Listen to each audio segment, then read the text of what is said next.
Chapter 1864. Clank. After Noah hung up the phone, a magic circle was drawn out of thin air in the corner of the room. It took shape at an extremely fast speed and emitted a blinding flash. In the next second, in the flash, Asashel's figure slowly appeared. As soon as he appeared, Asashel's gaze turned to Orpheus, who was sitting quietly in the corner. Looking at Orpheus, Asashel's eyes narrowed bit by bit as he spoke in a deep voice.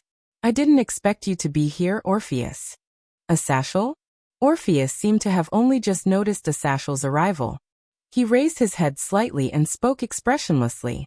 "Long time no see." It seemed that Orpheus had interacted with Asashel in the past.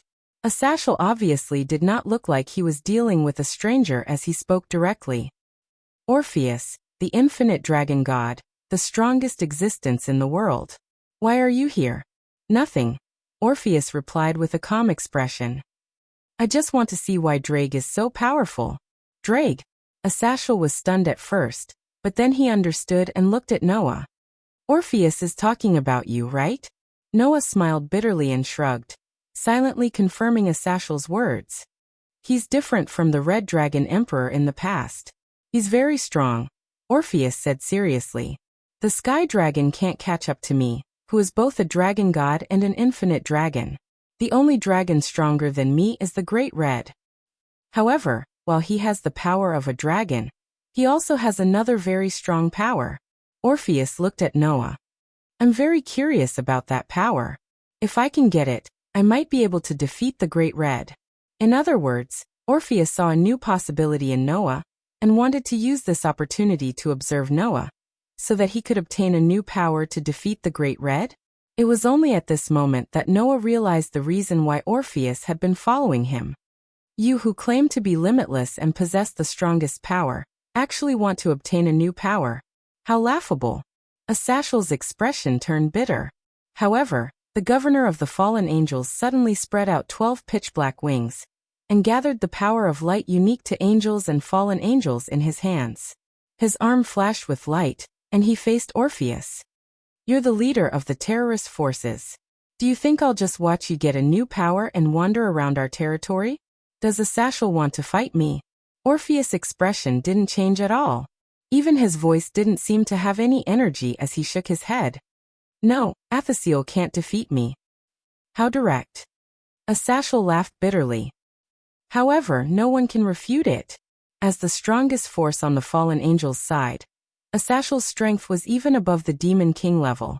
Of course, this referred to the General Demon King. Just like the level of the gods in the box was at the top of the 5-digit range, but most of the famous gods were at the 4-digit range, and the natural gods were at the 3-digit range. Similarly, there were strong and weak Demon Kings. The General Demon King level was the same as the level of the gods in the box, which was at the top of the 5-digit range. Some of the powerful Demon Kings might break through the 5-digit range and reach the bottom of the 4-digit range. Syzax and Achuka, who had violated the rules, were among the top 10 of the world's top experts. They were among the stronger ones among the top 4 figures, and were not far away from the top 4 figures. In this way, people might not know the difference, but in the box, someone once gave a reference data of the existence of each class. According to the estimation, in the box, the power gap between classes and the power gap between the same class was roughly as follows. Because the 7-digit range was the lowest level, even ordinary people without power were at this level. There was no comparison between the existence of power and the existence of no power, so there was no specific data for the 7-digit range. In the 7-digit range, if there was a certain degree of power, then it could break through to the 6-digit range. The power gap between the top of the 6-digit range and the bottom of the 6-digit range was 2 to 3 times. The power gap between the bottom of the 5-digit range and the top of the 6-digit range was 3 times. The power gap between the top of the 5-digit range and the bottom of the 5-digit range was 3 to 5 times. The power gap between the bottom of the 4-digit range and the top of the 5-digit range was 5 times. The power gap between the top of the 4-digit range and the bottom of the 4-digit range was 5 to 10 times. As for the power gap between the top of the 3-digit range and the top of the 4-digit range, there was no clear data for reference. Because in the 3-digit range, The spiritual level of every existence was basically equal, and the only one who broke the rules was the Halloween Queen. The difference between the 3-digit range and the 4-digit range was not only the difference in power, but also the difference in realm. After all, the 3-digit range was basically the strongest.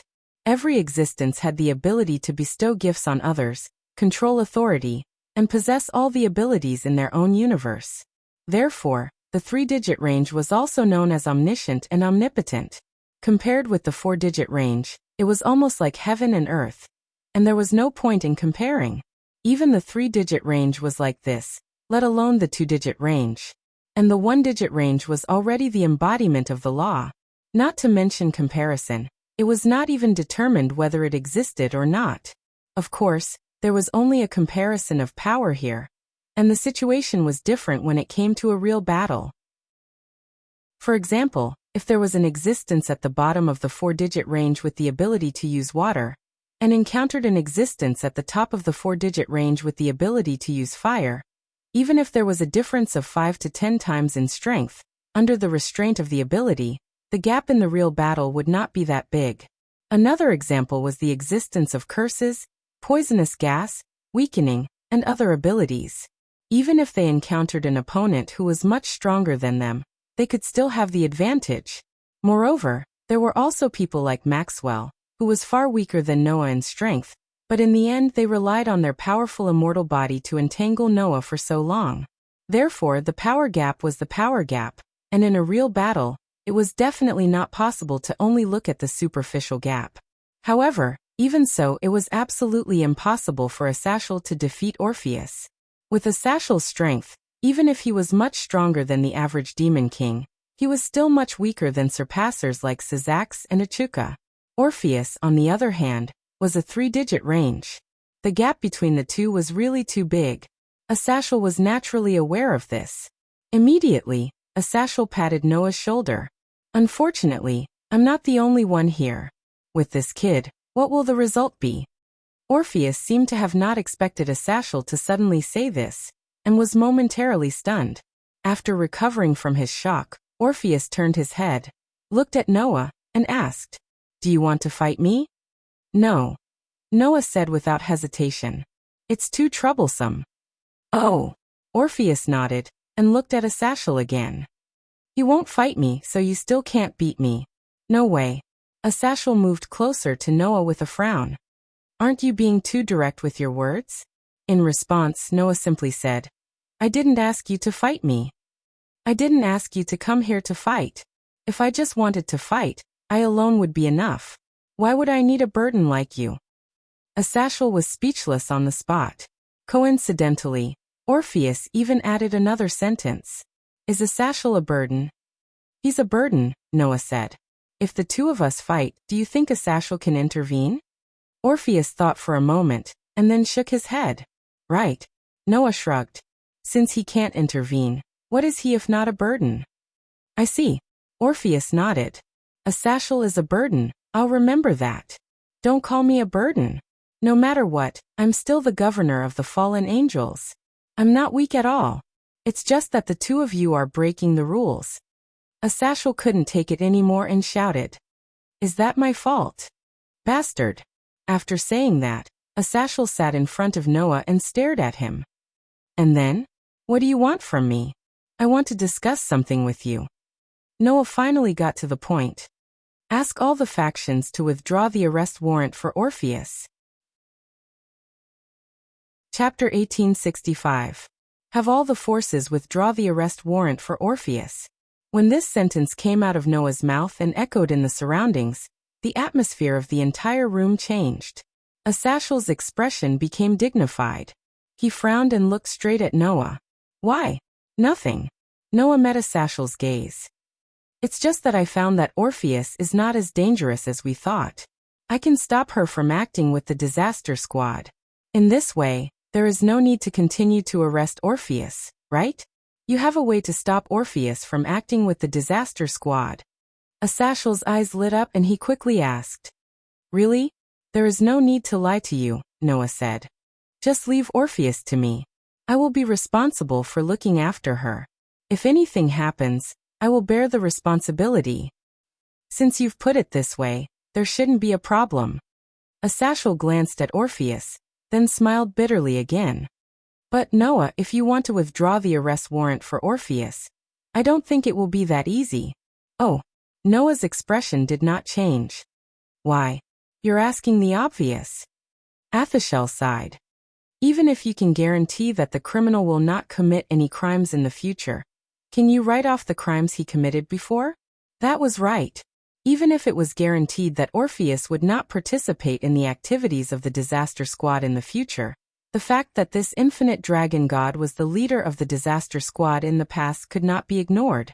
Orpheus herself may not have done anything, but she had given her snake to various terrorists in the disaster squad. As a result, these terrorists had greatly increased their strength and brought harm to various mythical forces. Now the terrorists of the disaster squad were still active. Just like this town had been attacked by the heroes of the disaster squad, the rest of the mythical forces were also attacked by the terrorists of the disaster squad. Under such circumstances, the number of casualties increased day by day. If Orpheus had not lent out the snake, even if the terrorists had launched an attack, their strength would not have increased, and the damage would have been much lower. Therefore, Orpheus could be said to be the indirect culprit. At the very least, that was what the other mythological forces were thinking. Orpheus is the infinite dragon god. He is extremely powerful. Almost no mythical powers would want to make an enemy out of him. Asashel said solemnly. If it was just one mythical organization, they might have chosen to swallow the bitter pill because of Orpheus' power and reputation. But now, in terms of dealing with the disaster, all the mythical organizations have reached an agreement. All the mythical organizations have joined forces. If they don't even dare to cause trouble for one person, everyone will feel embarrassed. In addition, Orpheus' limitless power is also something that all the mythical organizations are interested in. There are many gods and Buddhas who have their eyes on Orpheus. Maybe many gods and Buddhas will use their official position for personal gain and incite all the mythical organizations to deal with Orpheus together. Then they will benefit from it. That would work. Asashel knocked on the table. Under such circumstances, it won't be easy to revoke Orpheus' arrest warrant. I know it's not easy, but as you said, all the mythical organizations actually understand how powerful Orpheus is. Presumably, if we can prevent Orpheus from continuing to act with the disaster squad, no one would be unwilling to see this situation. Noah said calmly. Help me convey a message. Tell all the people of the mythical organizations that Orpheus is with me. I will be responsible for watching over her and making sure she doesn't act with the terrorists of the disaster squad. But if they refuse, Orpheus will return to the disaster squad. Noah curled his lips and smiled. If you don't want more deaths and injuries to your subordinates, then revoke the arrest warrant. I believe that this will be enough to make those self-righteous gods and Buddhas fear. You. Asashel was speechless. You are not negotiating at all. You are threatening me, right? What kind of threat is this? Noah said with a half-smile. I don't belong to any mythical organization. This way, I'm helping all mythical organizations eliminate a terrifying enemy. I'm even preventing the terrorists from obtaining the power of the snake that can increase their strength. I'm doing this selflessly without considering my own interests. If others don't agree, then there's no need for me to do this kind of thing that doesn't benefit me in any way, right?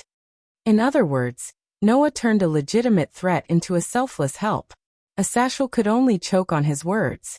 After a while, he gave Noah a thumbs up. You are awesome. You can even turn a dead person into a living person. Aren't you afraid that those mythical organizations will turn against you and think that you are in cahoots with the leader of the disaster squad? Are you planning to harm all the mythical organizations? If they want to say that, then let them say it, Noah said faintly. It's just that if they really attack me, then I won't be passive. Anyway, it's not my first time killing a god. Don't mess around. Asashel rolled his eyes. I will convey your message to those mythical organizations. I believe that if the opponent is the God Slayer and the infinite dragon god, no matter which mythical organization it is, they won't do such a stupid thing as provoking them. Of course, they won't do it on the surface, but I can't guarantee it secretly. Asashel glanced in the direction of Orpheus. In addition, what are you going to do with Orpheus? I will let her live with me. Noah also glanced at Orpheus. You don't have to worry about it. All right, since you have promised, I have no choice but to believe you. Asashel stood up. But you have to be careful. The people from the disaster squad won't let you win Orpheus over to our side. Hearing Asashel's words, Noah suddenly smiled. Anyway, the people from the hero faction have their eyes on me. If they want to come, then come. On the other side, in a suburb not far from Chariot King Town, two men who seemed out of place with their surroundings slowly walked over. Looking at the ordinary small town, one of the men muttered, "Is this the town where the God Slayer is? It looks like an ordinary small town. I really don't know why such a person would stay in such a place." The other man shrugged and said, "But then again, you really do care about that so-called God Slayer, Chow Chow, a human who can kill a god. As the descendant of a hero, and also a human, my curiosity has long been piqued." The man called Chow Chow smiled. "Don't you think it's a pity that such a person has been staying with a group of alien existences, Siegfried? It is indeed a pity, but I don't think he would be as concerned as you." The man called Siegfried smiled mockingly. "This is also because you are the descendant of Chow Chow, right? You and your hero ancestor are the same. You cherish talented people, don't you? Perhaps this is one of the reasons." Chow Chow lifted a spear and tapped it on his shoulder. "However, I also hope to be able to fight him. If he really did kill a god and I can defeat him, then it will prove that I also have the ability to kill a god." "You have the ability to kill a god, don't you?" Siegfried couldn't help but turn his gaze to the spear in Chow Chow's hand. Relying on that spear. At this time, a magic circle for communication suddenly flashed in front of Siegfried. Siegfried's face immediately tensed up and he began to listen. After a while, Siegfried suddenly raised an eyebrow and looked at Chow Chow. "There's news from the troops monitoring Wali. They say that Wali handed Orpheus over to a human." "A human?" Chow Chow smiled. "It seems that we will make contact with the God Slayer sooner than expected. What do you plan to do?" Siegfried asked directly. "Attack the God's side? Or attack the God Slayer's side? Do you even need to ask?" Chow Chow's eyes shone brightly. "Of course we will attack both sides at the same time." Chapter 1866. After really starting to live with Orpheus, Noah realized that this dragon god really didn't know anything. To be more precise, it should be said that he didn't know anything about daily life. For ordinary people, it was necessary to wash up and eat, but Orpheus didn't have such a problem. Not only did he not wash up, but he also ate whenever he wanted to. He didn't follow the 3 meals schedule at all. Noah had no choice but to help Orpheus brush his teeth and bathe him. He fed him mouthful by mouthful when he ate, and even covered him with a blanket when he slept at night. He took care of him like he was taking care of his own child. Fortunately, it wasn't like Noah hadn't done the same thing before. Back in the world of the Dark Bullet, Noah had taken care of countless children, so he was already familiar with this routine. Fortunately, Orpheus was just ignorant of the world, but he wasn't a fool. He knew what to do without having to be taught a second time. Moreover, Orpheus would do whatever Noah asked him to do. He was extremely obedient. In this way, Noah also began to understand why Orpheus was so easily manipulated. Although it wasn't that he didn't have his own considerations, Orpheus' way of thinking was very simple. In Drake's words, it was too pure. Noah had asked Orpheus why he listened to him so much. After all, Noah and Orpheus weren't close, nor were they on good terms. In the beginning, they even fought. Generally speaking, it should be impossible for him to listen to such a person. In the end, Orpheus gave Noah such an answer. "Give me food to eat and teach me a lot of things." That was the reason. That was why Orpheus obeyed Noah's every word. The starting point of this dragon god was really too simple. So simple that even Noah was surprised. Hence, when others told her that as long as she became the leader of the group of disasters and provided everyone with power, they would help her defeat the real Emperor God Red Dragon, Orpheus agreed without hesitation. She never thought that others were lying to her or using her. If such an innocent dragon god fell into the hands of some ambitious people, it would be too dangerous. Whether it was for himself or others, it was the same. At the thought of this, Noah couldn't help but murmur to himself as he helped Orpheus dry her waist-length beautiful black hair. "Wally, is that why you brought Orpheus to me?" Just as Noah was thinking about this, Noah's phone rang. Noah immediately came back to his senses. He picked up the phone on the table and answered the call. "Teacher." Liatha's voice came from the other side of the phone. "Are you home now?" "I'm at home." Noah didn't stop wiping Orpheus' hair. "What? What's the matter?" "A little," Liath said. "If you're free now, please come to school. Now." Noah turned his head and looked out the window. At this time, the sky was completely dark. At this time, children could already go to bed. Even adults should be asleep soon. It was a little too late to go to school at this time. However, for demons, night was usually the time when they were really active. Was that why Liath called Noah at this time? Thinking of this, Noah glanced at Orpheus. After pondering for a while, he nodded. "Got it. I'll go over now. Then I'll wait for you in the club office," Liath said and hung up the phone. Noah put away his phone. He wasn't in a hurry. Instead, he continued wiping Orpheus' hair. He only spoke after Orpheus' hair was dry. "Orpheus, I'm going out for a while. Wait for me at home." "Home?" Orpheus turned his head, and a pair of eyes as deep as the night turned to Noah. "Home?" Looking at Orpheus' puzzled look, Noah, who had begun to understand Orpheus' thoughts, smiled and said so. "That's right. Home is not referring to the dimensional gap where you were born, but here." "Here?" Orpheus murmured as if he was sleep-talking. "This is my home?" "That's right." Noah patted Orpheus' head. "If you're willing, this will always be your home. Remember to be good and wait for me to come back." Orpheus was silent for a while, and then nodded. However, Noah was still a little worried. This Lord Dragon God didn't know anything. Who knew if she would suddenly run out and get lost and never come back? "Looks like I have to find 2 more people to accompany you." Noah sighed and raised his hand. A dark gold gift card flashed in his hand. Clank.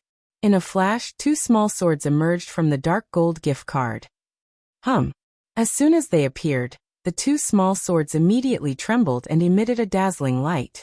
Then 2 petite girls slowly appeared in the light. "Aster, Athena." Noah put away the dark gold gift card and said to the 2 girls, "Help me take care of Orpheus." "Take care of?" Aster was stunned. Obviously, this elf girl did not expect Noah to ask her to do such a thing. "You actually want me to help you take care of a child?" Even Athena was a little surprised. "After all, only the 2 of you can help me." Noah smiled bitterly. "Well, you just need to help me take care of Orpheus. Don't let her do anything reckless. Don't let Orpheus do anything reckless." Aster muttered, and then nodded heavily. "I am Master's sword. Everything is as Master wishes."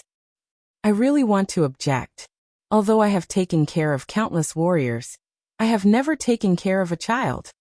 Athena frowned and then relaxed her beautiful brows. "Fine, I am quite curious about this dragon god. I can have a chat with her." Aster and Athena turned their heads and looked at Orpheus. Orpheus also raised her eyes and looked at Aster and Athena. Suddenly, the 3 young girls who looked almost the same age and whose expressions didn't fluctuate looked at each other, staring at each other. Although the scene wasn't comical, there was a subtle feeling. Noah couldn't help but laugh. He picked up the coat on the bed and put it on as he spoke. "Then I'll leave it to you. Be good and don't cause trouble." With that, Noah walked out of the door, leaving the 3 petite girls looking at each other. The atmosphere was still very subtle. After exiting the door, Noah directly turned into a stream of light and flew in the direction of the academy. Noah's apartment wasn't very far from Chariot King Academy to begin with. It would only take a few minutes to get there on foot, let alone by flight. They would arrive almost instantly. Noah flew into the school and landed in front of the Supernatural Research Department's old school building. He pushed the door open and walked in. It was only when Noah arrived at the Supernatural Research Department's office that Noah noticed something. Among the people present, There were not only the Jamanli's family led by Leah's, but also Sazak's. Moreover, there was another person in front of Sazak's and Leah's. It was a very imposing man. The man had short black hair and a very strong physique. He looked a little like Sazak's, but his temperament was completely different. If Sazak's was a person who exuded a gentle and elegant temperament and gave off the feeling of a noble young master, then this man in front of him was a man who was domineering and made people feel that he was very wild. Noah could feel a strong domineering aura from this man. Therefore, Noah was sure that the man was much stronger than Leah's. Teacher. The Jamanli's family led by Leah's greeted Noah as he walked in. You're here? Sazak smiled at Noah. On the other hand, the remaining wild and domineering man stared at Noah with a fierce smile on his face. Is this the legendary God Slayer? Let me introduce you. Sazak stepped forward. Noah, he's Saroj Bali. He's my cousin. Bali. Noah raised his eyebrows. Chapter 1867. Baal. This surname was not something that could be casually ignored for demons, because it was the head of the 72 pure-blooded demons, and was crowned with the title of king. It was the family with the highest status in the demonic faction apart from the 4 great demon kings. Even in the era when the 4 great demon kings still existed, King Baal was a famous existence in the demonic faction, and was almost equivalent to the representative of demons. It was said that in the current system where the 4 great demon kings were extremely powerful individuals selected from the demons and abandoned their original surnames to become demon kings, the Baal family's voice in political power was even greater than the 4 great demon kings. After all, the Baal family was the family that was at the top of the demonic faction before the 4 great demon kings died. After the 4 great demon kings died, it was even more at the top of the underworld. No matter how powerful the 4 great demon kings led by Sazaks were, they were just the new generation. At least, that was the case for the Baal family. However, Sazaks and Lias also had some relationship with the Baal family. It was mainly a bloodline relationship. Sazaks and Lias' mother was a member of the Baal family. Therefore, Sazaks and Lias also inherited half of the Baal family's bloodline.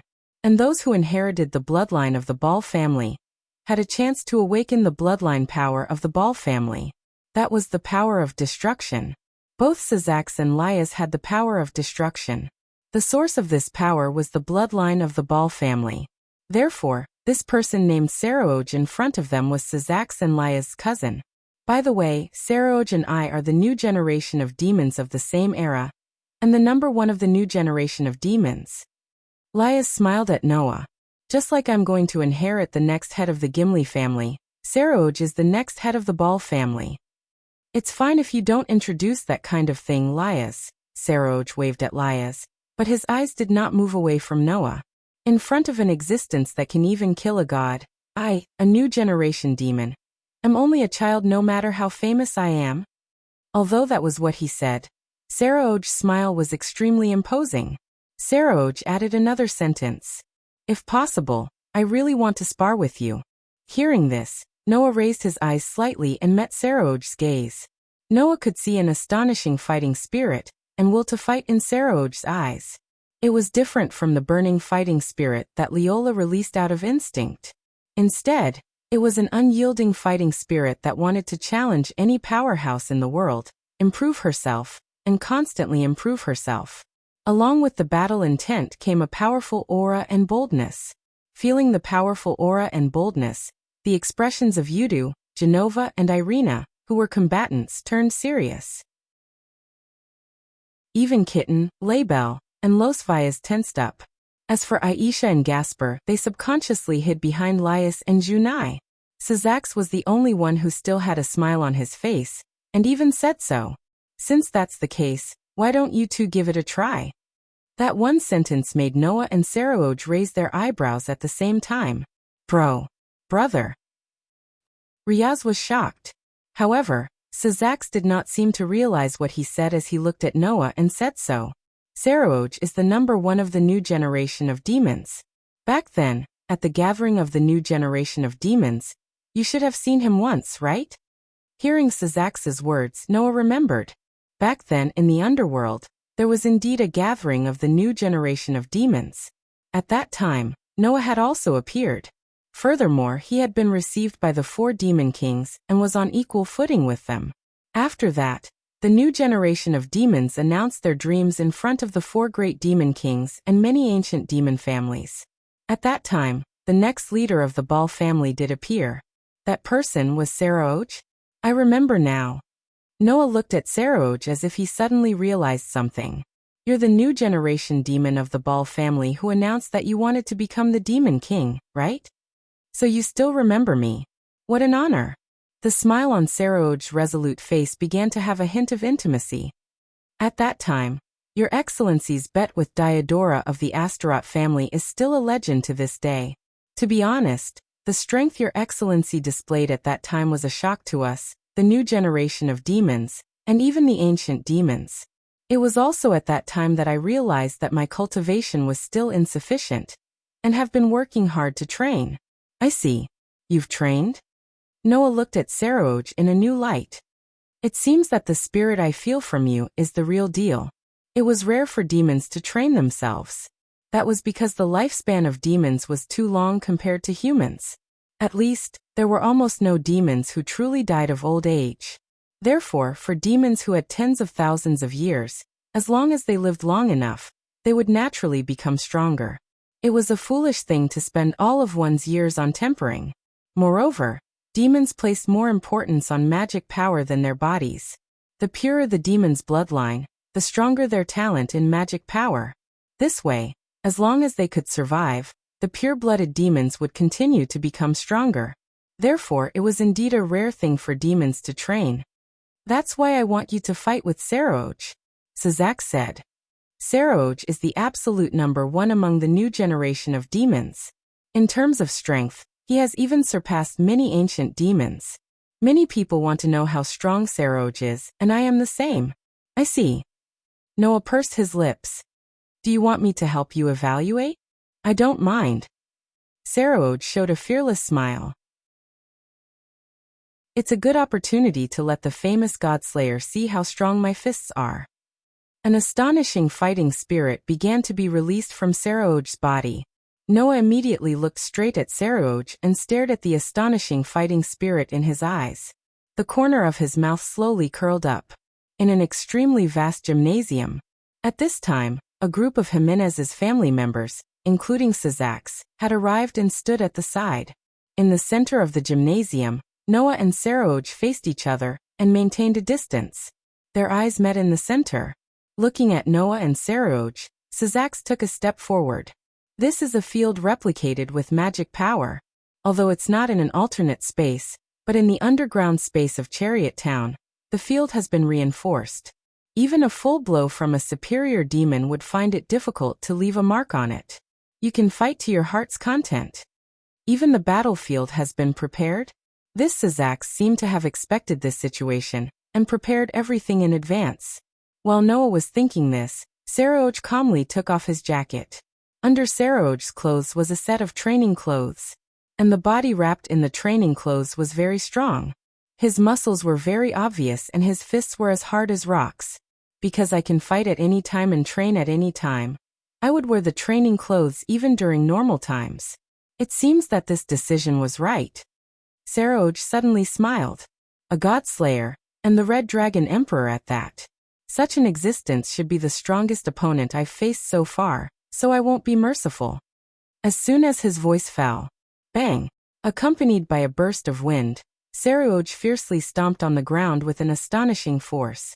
His whole body was like a bullet fired from a gun. With a heavy stomp, he shot in the direction of Noah. So fast. Outside the gymnasium, Yuda's expression changed slightly.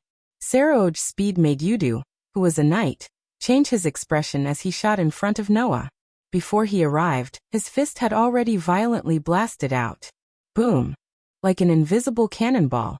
A burst of wind shook the air and violently swept towards Noah's location. Chapter 1868. Whoosh! A terrifying gust of wind blew Noah's bangs in front of his forehead, causing his cheeks to hurt from the gust of wind. Noah, who did not expect Saroj to rush over and engage in close combat, had a surprised look on his face. What surprised Noah even more was Sarog's strength and speed. That strength and speed did not seem like something a demon could exert. Therefore, even Noah was surprised by the news. However, being surprised was one thing, but Noah was not distracted. Feeling the fist pressure that turned into a terrifying gust of wind, the endless energy in Noah's body suddenly surged and turned into magic power. With a tremor, lines of magic power flickered on Noah's feet like electric wires. After being strengthened by strengthening magic, Noah gained amazing strength in this instant. Immediately, Noah moved his feet and quickly dodged to the side. Bang! The astonishing fist pressure immediately landed heavily on the ground, causing an explosive sound. It actually shattered the glossy floor a little and slowly cracked open. Seeing this scene, Noah narrowed his eyes slightly. Outside the field, the group of Jumanli's kin led by Leah's was even more surprised. This field had been reinforced. Even a superior demon would have a hard time leaving a mark on it. However, Sarog's casual punch actually caused the floor to crack open. What did that mean? It meant that Sarog's strength was much stronger than the average superior demon. You really surprised me. Noah looked straight at Sarog. I thought you would use the power of destruction to attack. For demons, magic power was the true power. After all, in this world, magic power was originally an ability unique to demons.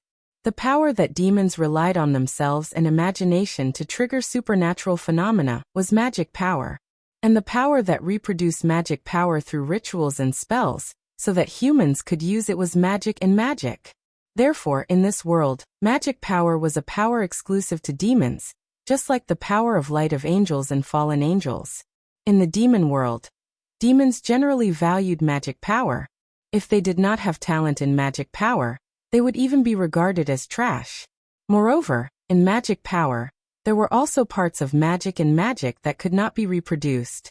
That was the special power that originated from the bloodline and lineage of the pure-blooded superior demon family passed down from generation to generation. The power of destruction of the Baal family was one of them. That power was capable of destroying everything it came into contact with. Even a god could be injured if they did not dodge or defend. Therefore, for Noah, the power of destruction of the Baal family was beyond the range of his curse resistance. The bet with Diodora back then had already made Noah's physique known to the world. Sarog, who was present at that time, should also know about Noah's curse resistance. In view of this, Noah thought that Sarog would use the power of destruction inherited from the Baal family to deal with him. Who knew that Sarog would directly rush over and engage in close combat? His physical ability was so strong that even superior demons would find it difficult to leave a mark on the floor with just the pressure of his fist. This was not a power that a demon who valued magic power could display. It was because of this that Noah was surprised. However, facing Noah's surprise, Sarog only calmly spoke. Unfortunately, I did not inherit the power of destruction.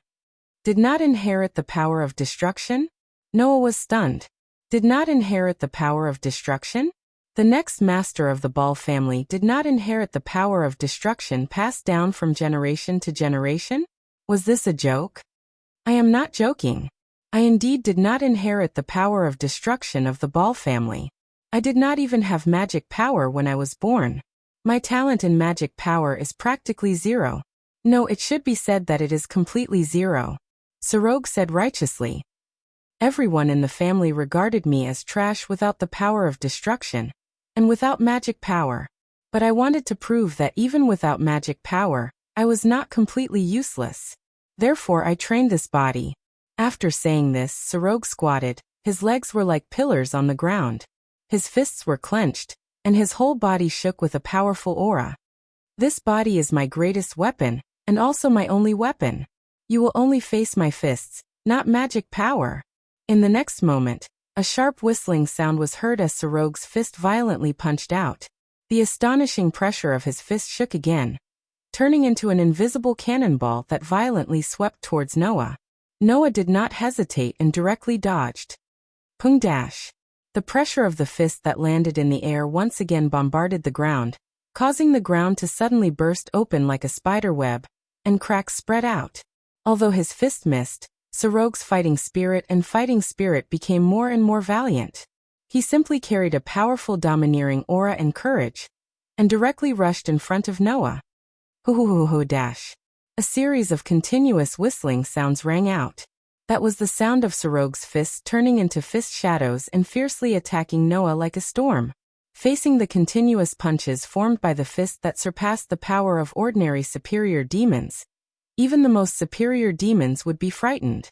However, Noah's expression became calmer than before. He stood in front of Sorog without retreating a single step, and actually closed his eyes. His footsteps were as light as water as he continuously dodged back and forth, dodging the continuous punches one by one. Ping ping pinch ping ping dash. The suffocating powerful punches suddenly landed in the air one by one, and were all absorbed by the vast gymnasium floor, causing cracks and depressions to appear one after another. It was a scene of devastation and chaos. Noah, on the other hand, didn't even get hit by a single punch. His eyes were still closed as he relied on the increased strength of his legs to dodge all of Sorog's terrifying punches. He didn't get hit at all. Hiya hiya dash. Sorog suddenly burst out with an astonishing roar, the veins on his arms bulging. The strength of his fists became stronger and stronger, and he even began to use his legs.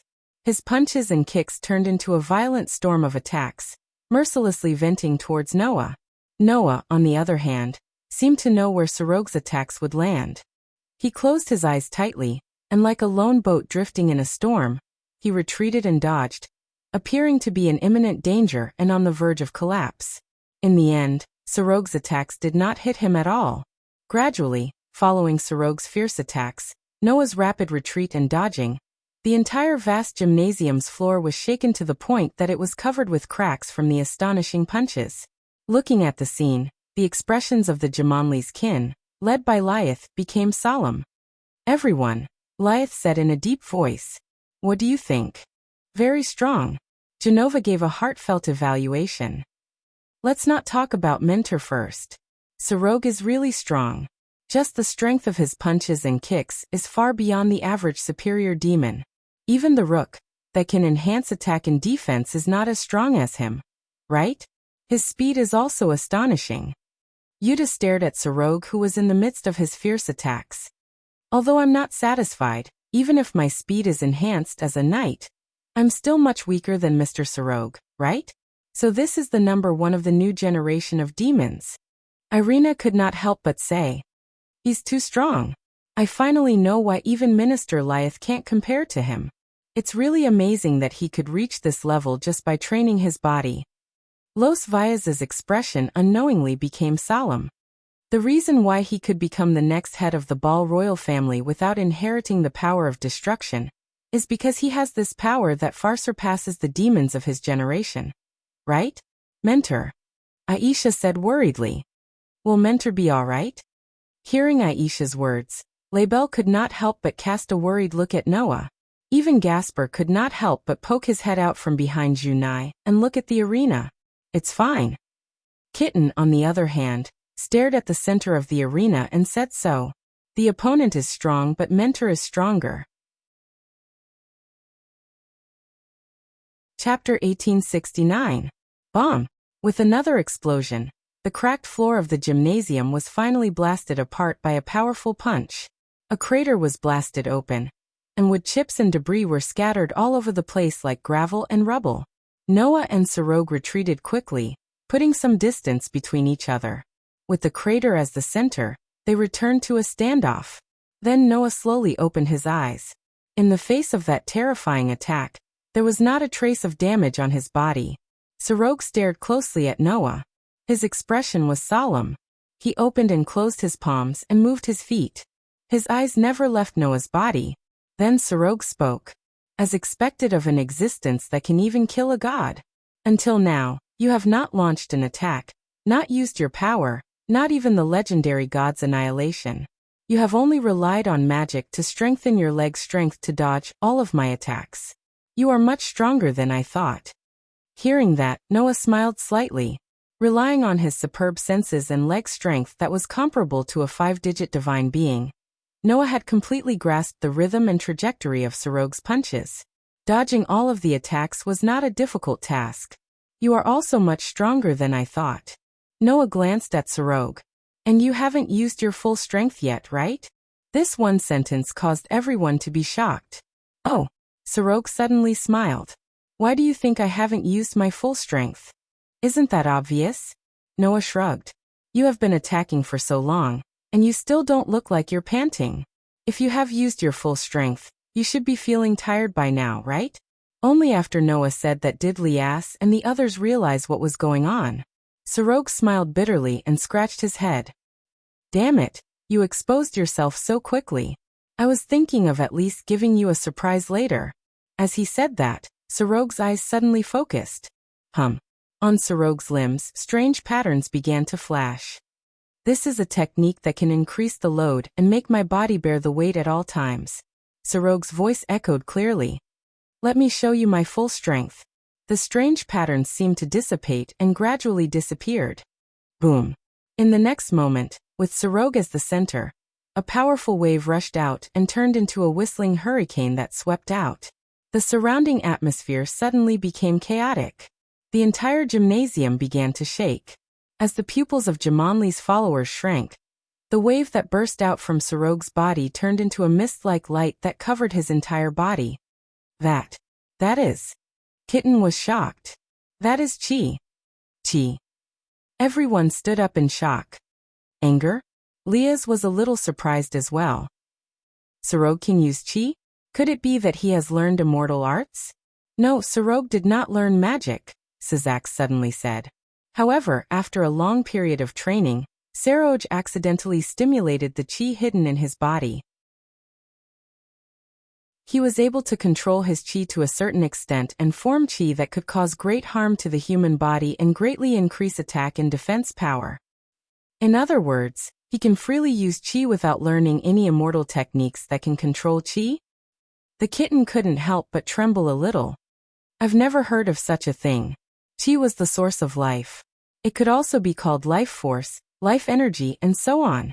Magic was the power that could control the flow of life, allowing people to freely use Chi. However, Saroj was able to use his own Chi to a certain extent without learning immortal spells. How could Kitten, a member of the most powerful race in the Nikomata clan, who could also use magic, not be shocked by such a thing that was beyond common sense? In response, Sizak shook his head. It can only form combat aura to increase attack and defense. It's still far from a real magic. Magic had a wide range of uses. It could be used to determine the flow of Chi between heaven and earth, as well as strengthen the body by controlling the flow of Chi in one's own body. It could even interfere with Chi in nature, causing trees to bloom or wither. When the magic was cultivated to a high level, the user could even disrupt and block the opponent's Chi, directly damaging the opponent's life force and internal body. Sorog did not learn any magic, so he could not use Chi so widely. Sorog could only activate his Chi to strengthen the body inside and outside, and improve his physical ability. However, even if that was the case, it was still terrifying enough. Sorog's physical ability is already powerful enough to damage this reinforced gymnasium. Lias's eyes flashed. And with combat aura that can strengthen his body, could his ability be? That's right. Sizak's confirmed Lias's guess. Although I haven't seen Sorog use his true strength, the upper echelons all believe that if Sorog uses his full strength, he can already match some of the higher-level demons. Now this guess has been confirmed in front of me. The combat aura that surrounded Sorog's body fluctuated, causing the air around him to riot. Sorog raised his fist that was shrouded in combat aura. The corner of his mouth slowly lifted. It's been a long time since I used combat aura. It feels good to be able to use my full strength. As expected, you're much stronger than I thought. Noah looked at Saroj, but his expression had become terrifyingly calm compared to the beginning. You're already stronger than Diodora when she used Orpheus' snake, and you even activated your combat aura. You can even fight the most powerful demon, right? Unfortunately, my goal is not the most powerful demon, but the Demon King. Sorog's voice rang. I want to be the Demon King, not the most powerful demon. Just being the most powerful demon is not enough. That's true. Noah smiled coldly. If that's the case, I'll show you a little of my true ability. Sarog's expression froze, but his eyes were filled with anticipation. What kind of power will you show me? The power to kill gods? Or the power to destroy gods? I'm looking forward to it. Don't worry. Noah looked straight at Sarog. His body began to surge with a vast amount of magic power. I won't let you down. However, the outcome of the battle between Noah and Sarog was destined to be inconclusive. In the next moment, Noah and Sazak's expressions froze at the same time, and they shouted, "Be careful!" Everyone at the scene was stunned. Before anyone could react, a strange phenomenon occurred. A white fog began to seep in around the gymnasium, and gradually filled the entire space. Sazak seemed to have thought of something and stood up in surprise. Not good, everyone leave this place quickly. After saying that, Sazak immediately activated the teleportation magic circle.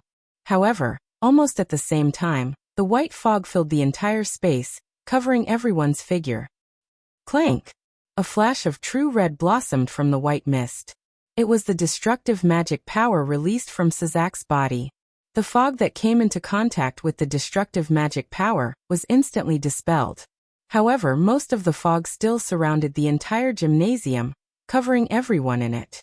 Then Sazak sensed it. Around him, familiar auras began to disappear one by one. Sazak's expression darkened. Not long after, the white fog began to dissipate. The full view of the gymnasium was once again imprinted in Sazak's eyes, and also in Sarog's eyes. Sarog was speechless. It seems that something has happened. Sazak nodded expressionlessly. Sorry Sarog, I have to get to work. Sarog naturally did not have an opinion, and looked around the gymnasium. He looked around the gymnasium that was empty except for himself and Sazak. Chapter 1870. After being covered by the white mist, Noah immediately felt his vision blur. It was as if he was thrown into the air. First, there was a sense of weightlessness, followed by a sense of dizziness. By the time the feeling of being on solid ground returned, Noah's vision had also recovered. However, what entered Noah's eyes was not the vast gymnasium that was still there a second ago, but a street surrounded by residential buildings. Noah was surprised. He turned his head and looked behind him. There was an apartment there. Moreover, it was an apartment that Noah was very familiar with. It was the apartment that Noah lived in. I am back in the town? Noah narrowed his eyes and muttered. It can't be right. In front of him was a familiar apartment. Around him was a familiar street. However, whether it was in the apartment or on the street, Noah did not feel a trace of life. If this was really the Chariot King town that Noah was currently residing in, then it would definitely not be so deathly still and devoid of life. Most importantly, it was clearly nighttime, but the sky here was very bright, as if it was daytime. Moreover, it was slightly rotating and twisting like a kaleidoscope, making people feel dizzy for a while. All these phenomena told Noah that this was not Chariot King town. What the hell is going on? Noah's brows furrowed tightly. At this moment, Drake's voice sounded in Noah's mind. Partner, this might be the power of the dimension lost. Dimension lost? Noah was startled at first, then his heart skipped a beat. Dimension lost. It was one of the 13 types of God's destruction tools. Moreover, it was one of the highest grade God's destruction tools. The ability of this God's destruction tool was to have the user as the center, infinitely spreading spirit energy. It could seal all objects that entered it, and even send them into another dimension. That is to say, in the process of my duel with Saroj, I was sealed by the wielder of Dimension Lost, with the ability of divine annihilation? Noah looked around. Sealed in this fake Chariot King town? That should be the case. Drake replied. This space seems to be a replica of the entire Chariot King town, using the technology that the demons used to create extra-dimensional spaces for ranked games. You were transferred into this space by the power of Dimension Lost. In other words, this is a different space. Noah's furrowed brows slowly relaxed. Is there a way out? Relying only on the power of the Red Dragon Emperor's boosted gear shouldn't be enough. Drake said. Among the gods' annihilation tools, this dimension lost is of a higher level than the Red Dragon Emperor's boosted gear. It is known as one of the 4 most ferocious gods' annihilation tools. Even if you want to rely on brute force to escape, you won't be able to do so without your authority, right? Without his authority, it was impossible for Noah to rely on brute force to shatter a space. Moreover, Noah wasn't sure if he was the only one who was transported here. Perhaps, the others were also transported here. Noah's eyes flickered. I have to look for them. Just as Noah was thinking about this, the back of Noah's hand suddenly started to heat up. Noah subconsciously raised his hand, and then he saw it. On the back of his hand, 2 elven markings that merged into one were flashing, glowing and burning. Seeing this, Noah's heart skipped a beat. Did something happen to Aster and Athena? With this thought in mind, Noah wanted to summon Aster and Athena, but after thinking about it carefully, he gave up on this idea. Although he didn't know what happened, Aster and Athena were with Orpheus, so even if something happened, they shouldn't be in danger. If he summoned Aster and Athena now, it was very likely that he would leave Orpheus alone. Letting Orpheus, who had absolute power but didn't have the heart to guard against others, act alone would be too unsettling. Therefore, it was more appropriate to let Aster and Athena accompany Orpheus. However, Noah and Orpheus were attacked at the same time. So Noah could only think of one person who would do this. Is it Calamity again? Suddenly, the ground began to tremble. Noah raised his head and looked forward. In the next second, Noah saw it. At the front of the replicated street of Chariot King Town, a cloud of dust rose up. Noah's eyes gradually narrowed as he stared at the flying cloud of dust. He saw that in the cloud of dust, huge black figures began to appear. They were huge ferocious beasts. Roar! Roar! Woo! Chaotic roars mixed together, and turned into a deafening sound wave that reverberated in the sky. Looking at the large number of ferocious beasts rushing towards them like a stampede of hundreds of beasts, Noah was shocked. Where did so many magical beasts come from? Just as Noah was a little surprised, Drake's voice sounded again. Partner, those are most likely magical beasts that have been created. What? Noah was stunned. Created magical beasts? That's right. Drake's voice clearly reverberated in Noah's mind. Using one's imagination to create all kinds of magical beasts. The stronger the imagination, the more powerful the magical beasts created. That is the same as the dimension lost, the Annihilation Maker, ability of the highest level of divine annihilation. Using imagination to create all kinds of magical beasts? Isn't that the same ability as Noah's beast horde incarnation? Is that also the power of a god's destruction tool? And it's also the highest level god's destruction tool? It seems that our opponents this time are at least 2 of the most ferocious god's destruction tools. Drake couldn't help but say. This is a little troublesome. As if to prove Drake's words, a large number of roaring magical beasts' eyes flashed with ferocious light. Like wild beasts, they rushed towards Noah with earth-shaking footsteps. Noah's eyes suddenly flashed with a fierce light as he advanced instead of retreating. Wang. Like electric wiring, magical lines spread out on Noah's arms and calves. Bang! Noah fiercely stomped on the ground, shattering it and turning it into a bullet that shot out of the barrel, and shot towards the berserk beasts that were swarming over. Get lost. With a cold bellow, Noah threw a punch at a magical beast that was pouncing on him in a frenzy, causing the atmosphere to become chaotic. Dong. Accompanied by a heavy roar, the huge magical beast that was more than 100 times larger than Noah was directly sent flying by Noah's punch. The scales in front of its body exploded and sputtered blood. Like a kite with a broken string, it flew all the way back and fiercely crashed into the magical beasts behind it. The power of that magical beast was definitely comparable to that of an ordinary superior devil. However, the strength of a superior demon was at most in the 5 digits. Ordinary superior demons might not even reach the 5 digits. In front of an enhancement magic that could reach 5 digits, this level of power was just a punch. Roar! Roar! Woo! However, The rest of the magical beasts didn't seem to be afraid at all as they madly rushed towards Noah from all directions. Facing the ferocious magical beasts that rushed towards him from all directions, Noah's pair of deep dark eyes didn't show any solemnity or fear, but only a bone-chilling coldness. Dong. The sound of muffled blows was incessant. Bang. The buildings suddenly shattered. The battle between a single human and a large number of ferocious beasts had completely turned the street into a battlefield. The battle was one-sided. Chapter 1871. Bang. The sound of a blow that made one's heart tremble reverberated in the air, causing the huge magical beast to fly away like a rubber ball, heavily crashing into a building. At the same time, the building was smashed into pieces, and its head tilted to one side, no longer breathing. Clang! The flickering magical patterns on Noah's arms and calves faded little by little, becoming dim. However, the surroundings had greatly changed. The originally intact street seemed to have been ravaged and completely turned into ruins. One building after another became dilapidated. The streets were covered with rubble and debris. Numerous large magical beasts were lying on the ground, dripping with blood. The ground was gradually dyed red, causing the air to begin to fill with traces of the smell of blood.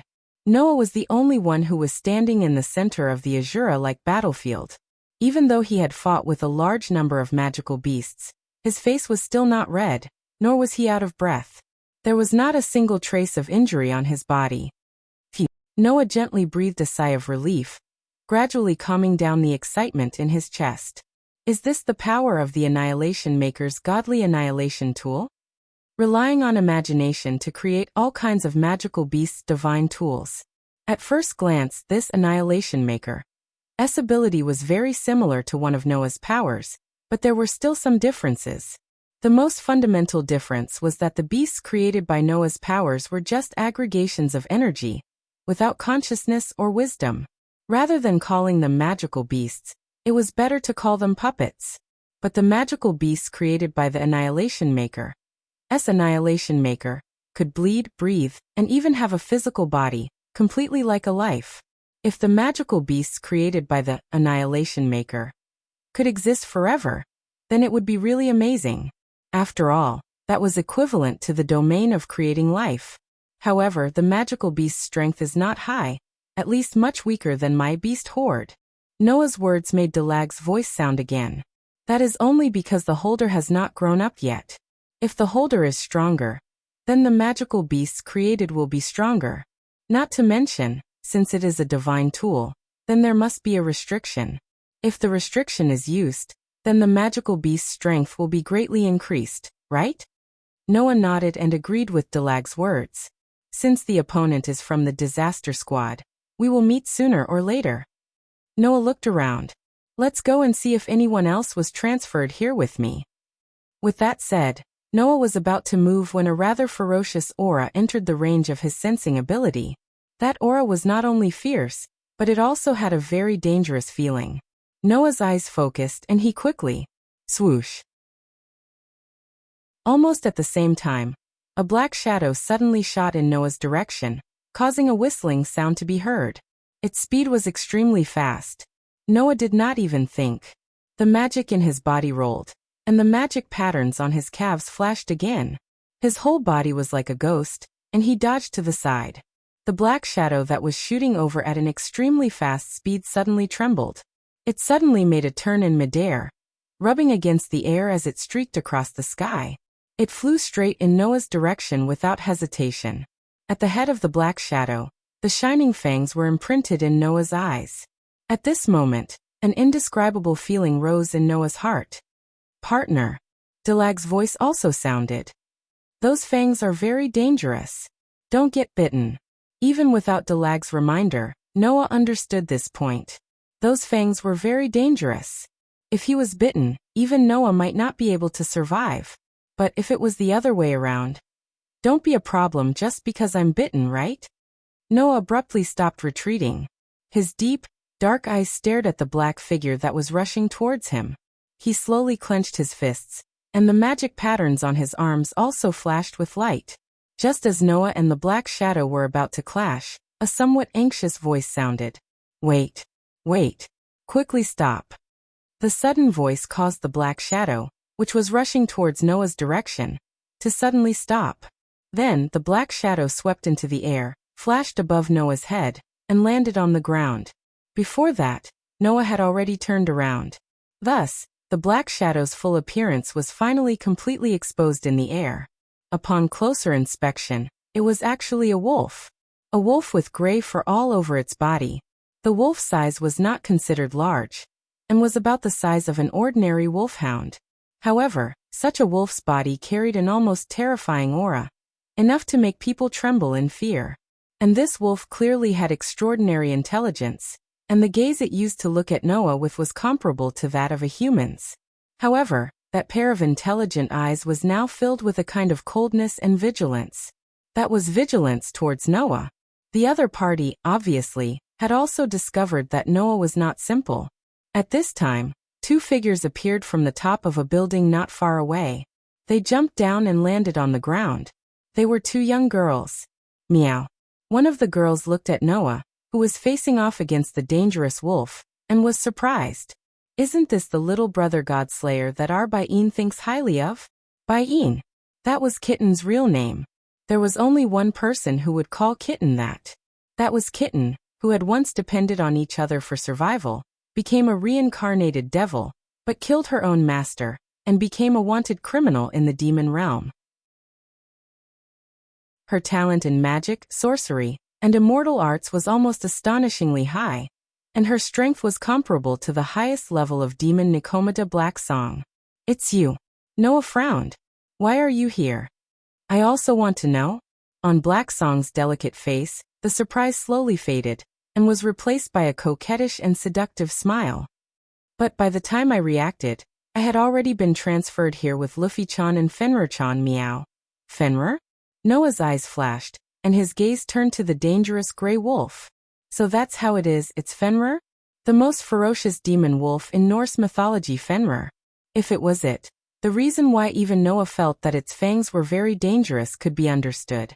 No matter what, that pair of fangs was the Godslayer fangs that could kill even gods.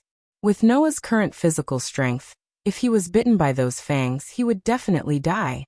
Of course, as said just now, if he was not bitten, then it was not a big deal.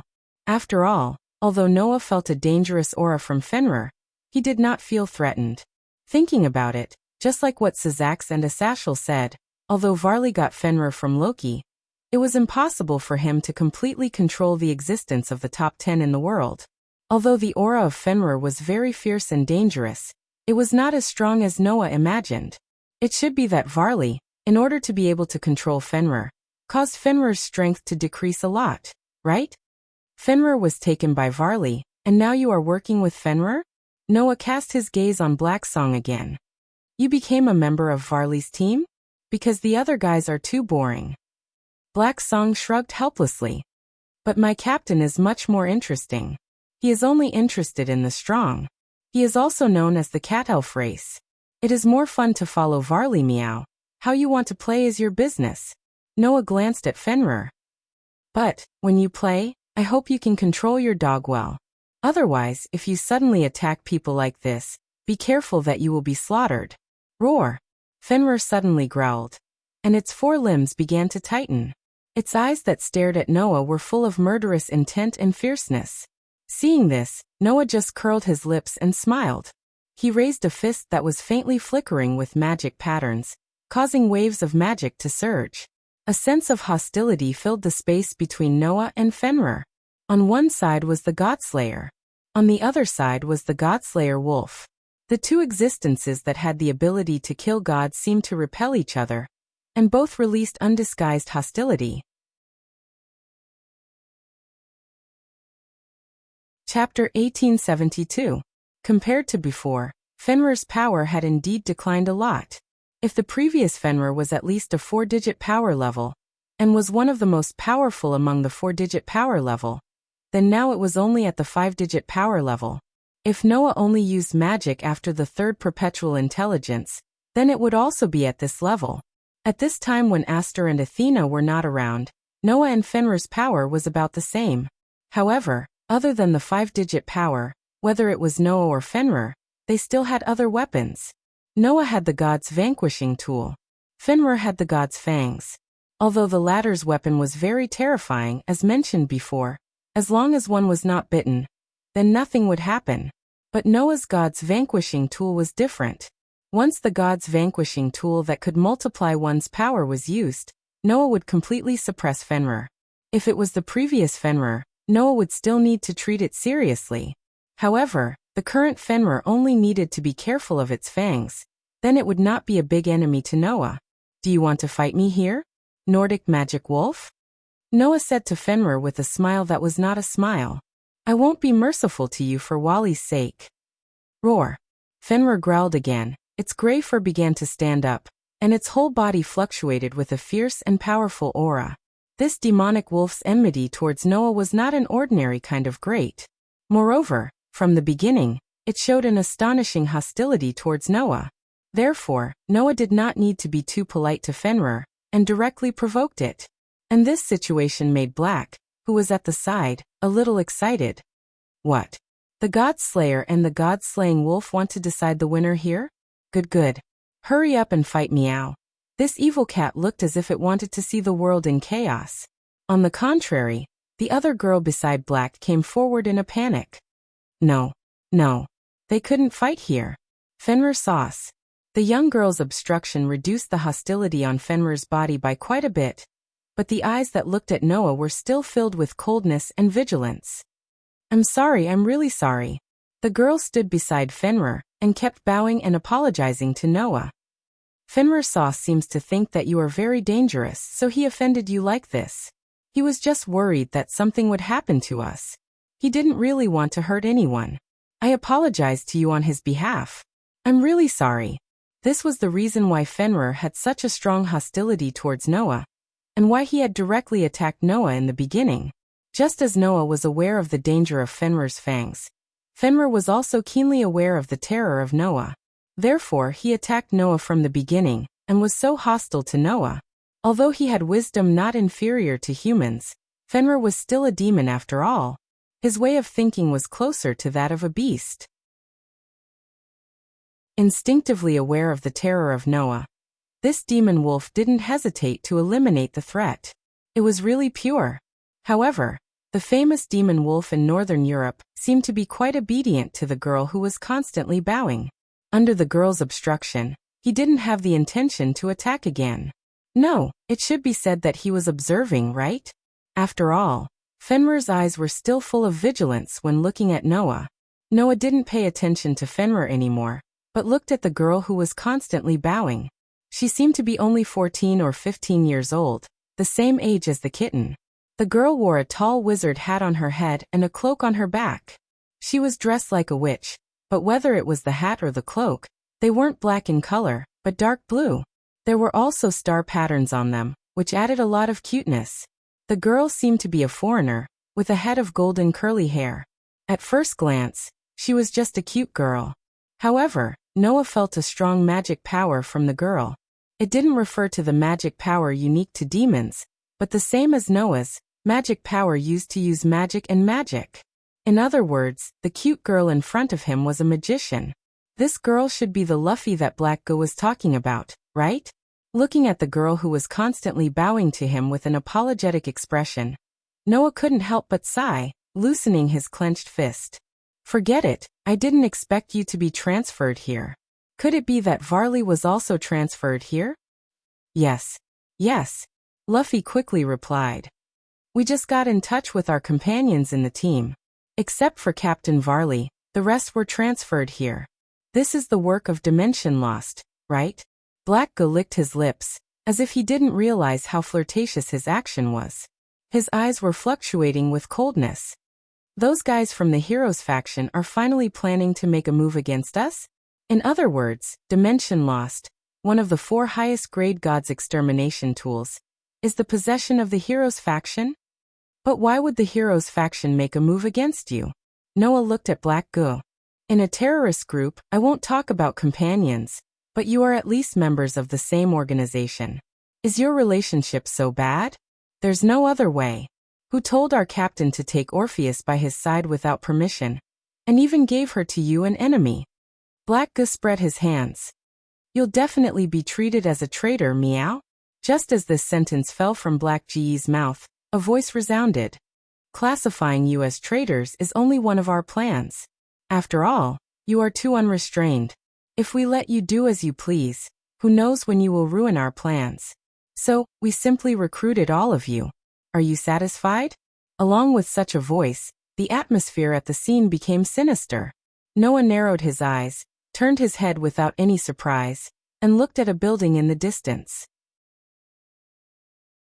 Black Go, Luffy, and Fenrir also didn't show any surprise, as if they had already noticed the other party's arrival, and turned their gazes over.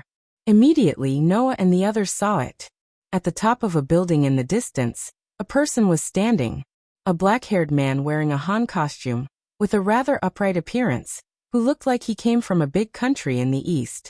Looking at this black-haired man, Luffy's expression tensed up. Fenrir also stared over. Even Haegu, who had been leisurely just now, began to retract his smile. He seemed to have become vigilant. It seemed that the black-haired man wasn't a simple character. However, compared to the black-haired man, Noah was more concerned about something else. The black-haired man was carrying a gun in his hand. A gun that was filled with fluctuations like dusk and blood, which could stimulate everyone's skin. From the gun, Noah felt a dangerous power similar to Fenrir's fangs. No. Judging from the intensity of the fluctuations, the gun was even more dangerous than Fenrir's god-slaying fangs. It really is you. Black Ge's eyes flashed with an evil light. I knew that this operation couldn't be separated from you. The leader of the heroes' sect, Cao Cao. Cao Cao. This name was no stranger to those who were familiar with Chinese history.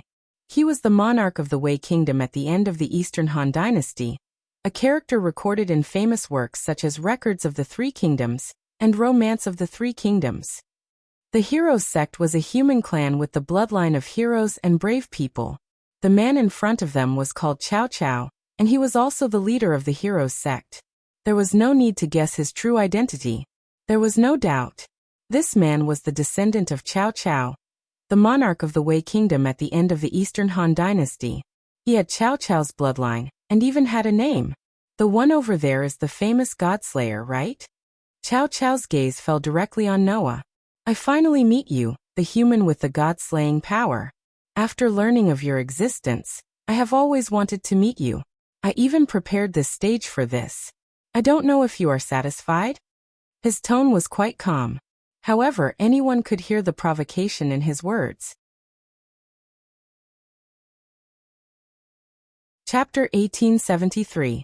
Noah looked straight at the man in Han attire standing at the top of the building in the distance, but he didn't pay any attention to the other party's pretentious provocation. Instead, he put most of his attention on the gun in the other party's hand. Did you notice? The little brother of the Godslayer? Black Gu reminded with a smile. That's the most powerful divine weapon of annihilation, True Longinus. True Longinus. Calling it that might not be enough to know how famous this gun was, but if one mentioned its other name in the Bible, then one would know why it was the strongest Godslayer tool. The Spear of Longinus. The holy gun that once assassinated Jesus, in this world, referred to as True Longinus. It was an absolute artifact that could even pierce through God. It was the synonym of a true Godslayer tool. It was also the original Godslayer tool. Even the definition of Longinus was derived from its name. It was a holy relic that everyone knew. That was the true Longinus of dusk. Sure enough, the dangerous feeling that the gun gave Noah was completely genuine. Its dimension lost again. Annihilation Maker again. And now even the true Longinus has appeared? Noah said sarcastically. 3 of the 4 great divine artifacts, known as the most evil divine artifacts, have fallen into the hands of the Disaster Squad. And it seems that all of them are in the possession of the hero faction. This world is really doomed. Among all the 13 Godslayer tools, the 4 most powerful artifacts were known as the highest level of Godslayer tools. These 4 highest level Godslayer tools were True Longinus, Brilliant Thunder Prison, Zenith Tempest, Annihilation Maker, and Dimension Lost. According to the latest information, the second-ranked Zenith Tempest was on the Angels' side, and the remaining 3 had yet to be found. Who would have thought that the other 3 highest-level deities' destruction equipment that no mythical faction had been able to find so far had all appeared in the hands of the hero faction of the Team of Disaster? It was truly ironic. By the way, the Red Dragon Emperor's boosted gear and White Dragon Emperor's light wings, divine dividing, that sealed the 2 heavenly dragons were ranked 6th and 7th respectively. As for the Holy Spear, he was truly number 1. Aside from the Holy Spear, Cao Cao's strength should not be underestimated either, He Ge said, intentionally or unintentionally. After all, even Wally had no choice but to use Tyrannosaurus against this hero's descendant. Wally used Tyrannosaurus on Cao Cao. Noah was surprised. Really? It's true, Lu Fei answered Noah nervously. Captain once said that among all the opponents he had ever encountered, in terms of human strength, Cao Cao was the strongest after you. Oh, the strongest human? Cao Cao suddenly laughed. That's a good evaluation. But is that an evaluation after excluding the God Slayer over there? Cao Cao once again looked at Noah. His eyes were surging with the same joy that only belonged to battle maniacs like Wally. It seems that Wally thinks that you are stronger than me. Let me test it out a little. After saying that, Cao Cao raised the holy spear in his hand and aimed it at Noah's direction. Wang! A burst of bright flames fluctuated from the tip of the holy spear, causing the surrounding air to vibrate.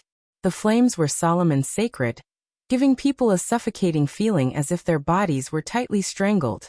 Seeing that the holy flames at the tip of the holy spear began to expand, Noah, He Ge, and Fenrir reacted at the same time.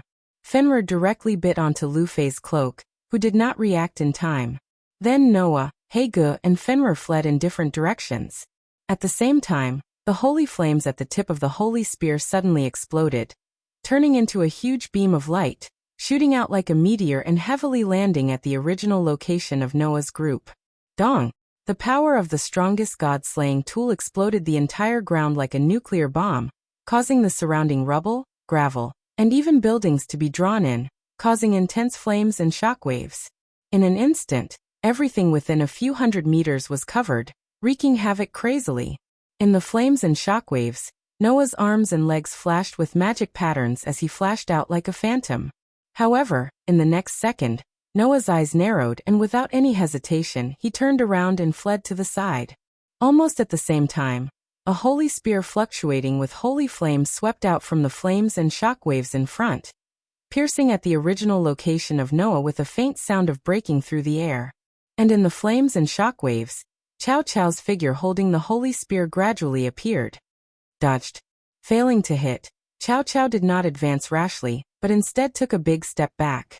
However, if the other party wanted to retreat, he would have to ask Noah if he agreed. Although the holy spear was indeed a threat, but like Fenrir's fangs, as long as he was not hit, it was not a big deal.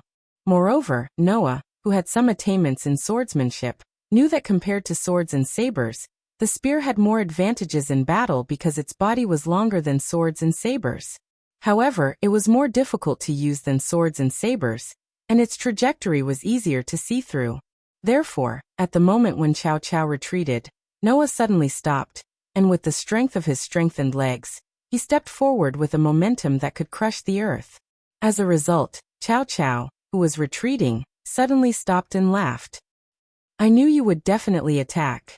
With such a sentence, before Noah stepped forward, the holy spear in Cao Cao's hand had already slashed out.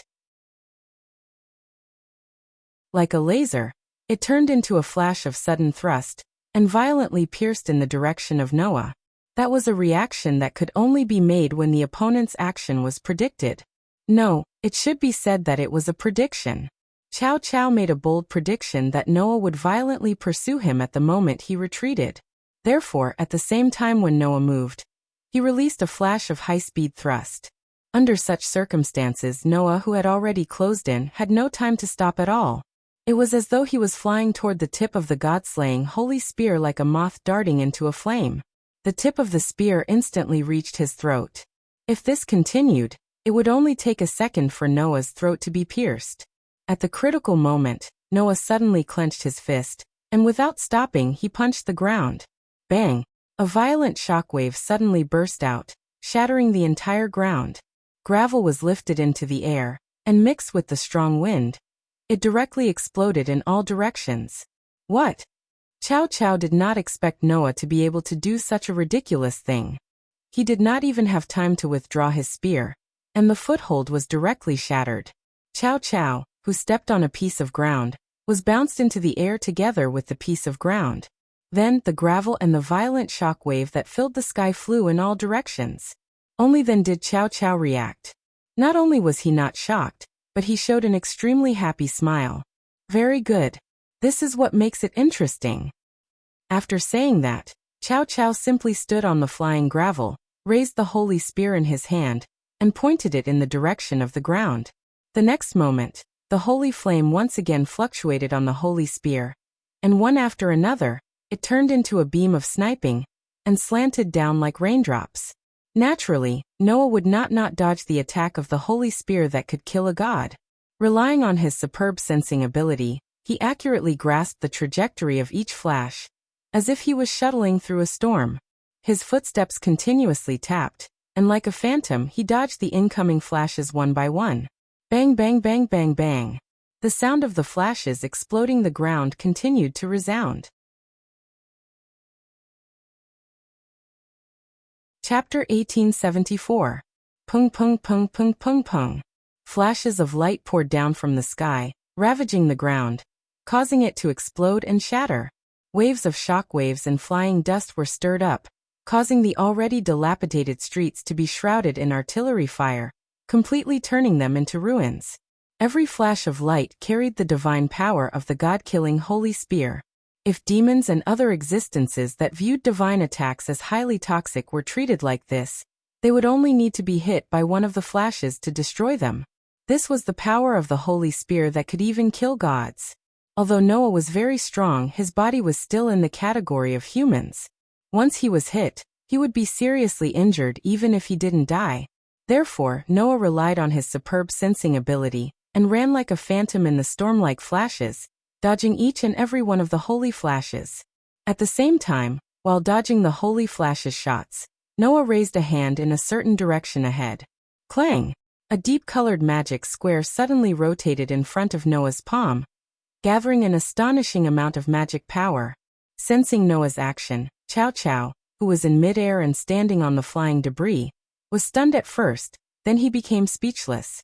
This was because although Noah's magic square was not aimed at him in mid-air, it was aimed at the direction where the debris he was standing on was about to fall. If Chow Chow continued to stand on the debris and fall with the debris, it would be the same as Noah's. It would be equivalent to him being hit by the opponent's attack. Are you planning to give me a taste of my own medicine? Noah Dole. Chow Chow shouted as he tapped the ground with the tip of his foot, leaping high and leaving the debris he was standing on. In the next moment, a beam of magic power burst out from the magic square, turning into a huge flash of light, flashing through space and sweeping straight ahead. Coincidentally, the debris Chow Chow was standing on a second ago followed the gravity to that spot. Pung! The beam of magic power hit the debris directly, causing a violent explosion. Above the explosion point, Chow Chow's figure turned into an arrow that left the bow as if riding the wind, swooping down toward Noah who was standing on the ground. Chi chi chi chi. The god-slaying holy spear suddenly thrust forward, turning into flashes of light that enveloped Noah below. That lightning-fast thrust was almost as fast as Noah's first form of the absolute sword skill, purple lightning. Noah's expression finally turned solemn in the face of these four lightning-fast thrusts. Although Chow Chow's thrusts were not as fast as the purple lightning, they were different from the absolute sword skill. Chow Chow's thrusts were completely dependent on his own skills, unlike the absolute sword skill which was combined with Shen Wei. The stronger the Shen Wei, the stronger the power. If he didn't train his skills to the extreme, it would be impossible to achieve such a fast thrust. Noah could tell. Compared to himself, Chow Chow was the complete opposite. Noah's battle was basically based on the power he obtained from various worlds. Chow Chow, on the other hand, did not rely on any power other than the god-slaying holy spear. He only relied on his own skills to fight. This kind of fighting style could not be achieved without a firm goal and willpower, as well as painstaking research and training. In other words, Cao Cao was a super skill-based fighting expert. In terms of martial arts, Cao Cao might be a lot weaker than Luo Hao. However, he relied on his ever-changing responsibility and the holy spear that could kill gods. He was evaluated by Wally as the strongest human existence besides Noah. He was definitely not weaker than the Demon King. Watching Cao Cao's battle, anyone would have the same thought. This was the fighting style that humans should have. Not relying on innate power, but relying on acquired effort and constant thinking to fight. This was the power that the descendants of the heroes and brave people who ruled the heroes sect possessed. Relying on this power, Cao Cao let Wally, who inherited the power of the Demon King and the Sky Dragon, use the Tyrannosaurus Rex. In that case, Noah stared at the 4 lightning-fast thrusts, his body surging with amazing magical power. I will also be a little more serious here. After saying that, Noah raised his hand. Clang. A red light flickered and turned into a ferocious dragon claw-like gauntlet, covering Noah's arm. Boost. Along with the sound, a powerful force burst out from Noah's body. Transfer. In the next moment, the powerful force turned into a torrent and poured into Noah's limbs. At this moment, Noah directly transferred the doubled power to the strengthening magic that he was using, doubling the effect of the strengthening magic. The magical lines that covered Noah's limbs suddenly became brighter. That is, Cao Cao's expression suddenly changed. However, at this moment, Noah had already tightened his body. Like a rocket soaring into the sky, he created a burst of wind and shot toward Cao Cao, who was diving down. Whoosh. The fist that was covered by the red gauntlet carried a whistling wind. Under a burst of sonic boom, it blasted toward the 4 streaks of spear light that were coming at him at lightning speed. Clang. In the crisp sound of steel colliding with steel, the 4 streaks of spear light directly collapsed. The holy spear that killed the god was fiercely bounced away, causing Cao Cao's posture to collapse. Oh no! Cao Cao's face was full of shock. Without thinking, he fiercely held the holy spear in front of him. At the same time, the red gauntlet that carried a violent force came violently, shaking the air. Under the entanglement of the chaotic airflow, it heavily smashed on the holy spear. Boom! A muffled thunder-like sound resounded. Whoosh! In midair, Cao Cao was sent flying with his spear. Like a meteorite, he fiercely hit the ground in the sharp sound of breaking the air. Bang! In an instant, dust flew, and thick sand filled the air. Carried by a gust of wind, it blew in all directions. When the flying sand settled down, Noah, who was suspended in midair, saw the situation inside clearly. There, Cao Cao was half squatting on the ground. The holy spear in his hand was planted on the ground, supporting his body. A trace of blood flowed from the corner of his mouth. Looking at this scene, Noah narrowed his eyes. At the last moment he removed the force and reduced the damage by a lot? If not, with Cao Cao's superb skills, it was absolutely impossible for him to be unscathed after being hit by Noah's superpower that had been multiplied. After all, Cao Cao was just a human. His body's endurance and toughness did not allow him to withstand an attack that could split mountains and rocks. In other words, Cao Cao's only weakness was his defense. In a battle with Cao Cao, whether it was the enemy or himself, both sides could only withstand one blow. Either the opponent was pierced by the holy spear that killed the god and was defeated, or Cao Cao was hit by the enemy's attack and lost the ability to fight. So, the conditions were the same. The moment he understood that Cao Cao was a superb skillful player, Noah saw through this weakness and used his superpower, enhanced magic, and overwhelming strength to defeat Cao Cao. Have you seen through my weakness? Cao Cao raised his head and looked at Noah with eyes full of crazy joy. That's right. That's how humans fight. Look for the weakness of an opponent who is far stronger than you, and then use a fatal blow to achieve victory. That's how the heroes and warriors of the past defeated dragons, demon kings, and evil monsters. In terms of physical strength, humans are born weaker than demons and monsters. In terms of strength, humans are born without any mystery. We can only rely on our own wisdom. We can constantly think of ways to achieve victory, and then implement them. This is what humans are, and this is what we are. Chow Chow used the holy spear to support his body and stood up. He stared at Noah with a burning gaze. God Slayer, you are a human. You should be on our side. You shouldn't be on the same side as a group of demons, angels and fallen angels. They are the aliens that are destined to be defeated by us humans. Come with me. Chow Chow reached out his hand to Noah. Let those mythical beings who are countless times stronger than humans see the power of humans.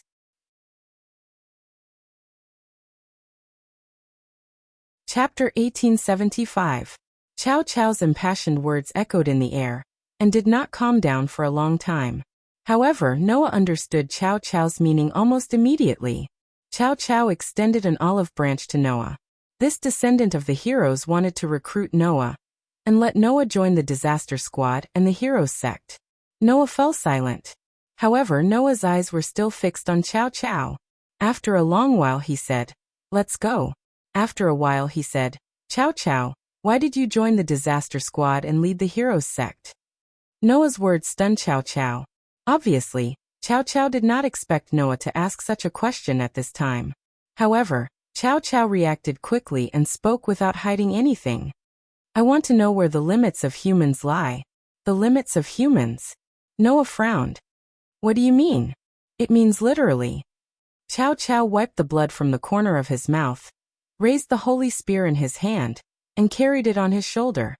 Everyone knows that compared to those demons, angels, fallen angels, monsters, and even gods that only exist in legends, we humans are too weak. We are not born with magic like demons, nor are we born with the power of light like angels and fallen angels, Chow Chow sighed. Compared to those monsters in legends, we do not have strong physiques and bodies. Compared to those gods, we are as weak as ants. If humans want to become stronger, there is only one way, and that is to work hard. Chow Chow clenched his fists. Just like mages, if they want to surpass humans, they have to learn how to analyze the magic of demons. The power of the exorcists of the churches comes from the holy sword, holy water, and the blessings of heaven. If humans rely on their own conditions, they will not be able to become stronger. At least, they will not be able to compare to those supernatural creatures that do not appear in daily life. They can only become stronger through unremitting efforts. And such a race, since ancient times, still gave birth to many heroes and warriors who were able to defeat the legendary creatures. Chow Chow continued to narrate as if he was talking to himself. A weak race is able to give birth to individuals that are superior to other creatures through hard work. If that's the case, what can I achieve in the end if I continue this training and hard work? Would they be able to annihilate the evil monsters like their ancestors? Or to achieve the unprecedented feat of killing a god? So, I want to know what a hero is, what a human is, and what kind of limit a weak race like ours can reach in the end. Chow Chow looked at Noah, his eyes burning with a strong determination. It was to explore all of this that I joined the Calamity Squad, and became enemies with the various mythical forces. Because only by doing so could I prove how far humans can go compared to the races of the various mythical forces. So far, with this spear in my hand, I have defeated many existences. But even with this holy spear, which is known as the strongest god's destruction weapon, I still don't have the confidence to succeed in killing a god. Chow Chow's eyes on Noah became burning. Under such circumstances, a human who claimed to have killed a god suddenly appeared. Do you know how excited I was at that time? Noah could feel that Chow Chow's mood was indeed quite excited. The words of this descendant of a hero were filled with an unimaginable determination. Therefore Noah understood. This man really only lived to explore the meaning of the existence of heroes and humans, and the ultimate limit of their existence. However, Noah met Chow Chow's burning gaze, but his heart was like an ancient well without ripples. Just because of this? Noah asked. Just because of this, you didn't hesitate to cause serious casualties to the lives of the other forces? Is there a problem? Chow Chow said matter-of-factly. Anyway, those creatures are destined to be destroyed by us humans in all kinds of myths, aren't they? In one sentence, he successfully exposed Chow Chow's psychological flaw. Hey Chow Chow, Noah said faintly. In your heart, the so-called hero is a warrior who must destroy all kinds of demons, Demon kings and demon dragons, right? What? Chow Chow asked curiously. Isn't it? That's right, Noah murmured. Then he stared at Chow Chow coldly. Then you really can't be a hero. Chow Chow's expression changed. Noah clenched his fist that covered the gauntlet. Boost! The surging power shook the gauntlet and turned into a torrent that flowed into Noah's body. Transfer! The torrent of power once again poured into Noah's limbs and turned into food for the electric lines of magical power. The effect of Noah's strengthening magic suddenly multiplied, giving Noah incredible power. Seeing this, Chow Chow understood. Noah disdained to be on his side. In the next second, Noah shook the void and rushed toward Chow Chow like a meteor. However, Chow Chow had already noticed that Noah didn't want to talk nonsense with him. Before that, he raised the holy spear in his hand. Clang! Holy light burst out from the holy spear and surged in all directions like waves. The strong light directly took away Noah's vision, causing him to close his eyes involuntarily. He abruptly stopped in the midst of rushing forward. Then Chow Chow's voice came into Noah's ears. It seems that you don't agree with my philosophy. Fine, since that's the case, let's see who is the real hero between the two of us. I'll be waiting for you in a corner of this alternate space. Your students are also in my hands. If you want to save them, then come find me. After leaving behind such a sentence, the strong light that covered the entire space gradually faded away. Only then did Noah open his eyes. However, Chow Chow's figure had already disappeared without a trace. Looking at the place where Chow Chow disappeared, Noah muttered to himself. Chow Chow. On one side was a human who could kill gods. On the other side was a descendant of an ancient hero.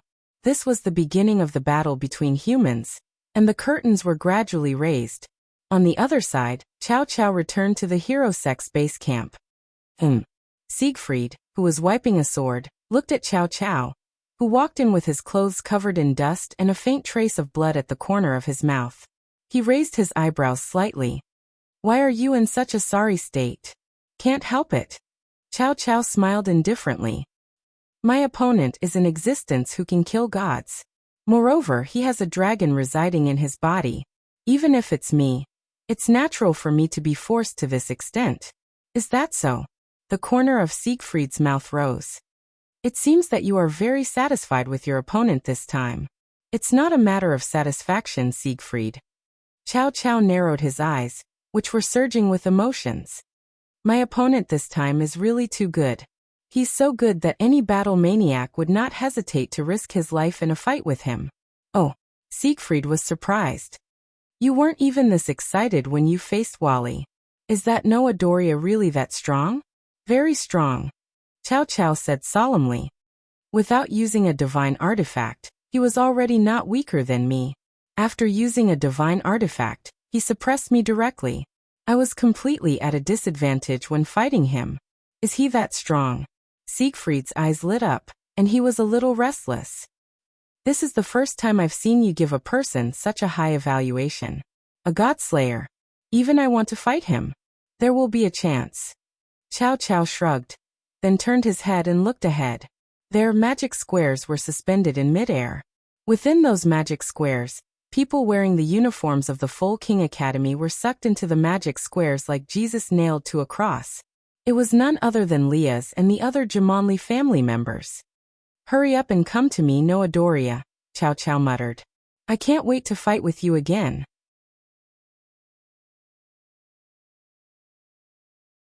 Chapter 1876. So handsome, meow. When Noah fell from midair and landed on the ground, Black Song jumped out from an unknown corner and hugged Noah fiercely. Suddenly, the touch and softness of her voluptuous body assaulted Noah's entire body. A fragrance that did not belong to a cat also burrowed into the tip of Noah's nose, causing Noah to jump in fright. To be able to force Chow Chow away so easily. You really are worthy of being a strong opponent that my captain has set his eyes on. Meow. Black Song's arms wrapped around Noah's neck, and her eyes that looked at Noah fluctuated with a charming expression. However, if even Orpheus can fight to a certain extent, it doesn't seem strange that little brother Godslayer can defeat Chow Chow. So, what are you so excited about? Noah narrowed his eyes and said snappily. Or do you have some enmity with Chow Chow? That's not it, Black Song said frankly. But seeing the handsome side of little brother Godslayer, my heart is thumping. If you don't believe me, you can touch it. As she said that, Black Song really took Noah's hand and smiled as she pressed Noah's hand on her voluptuous bosom.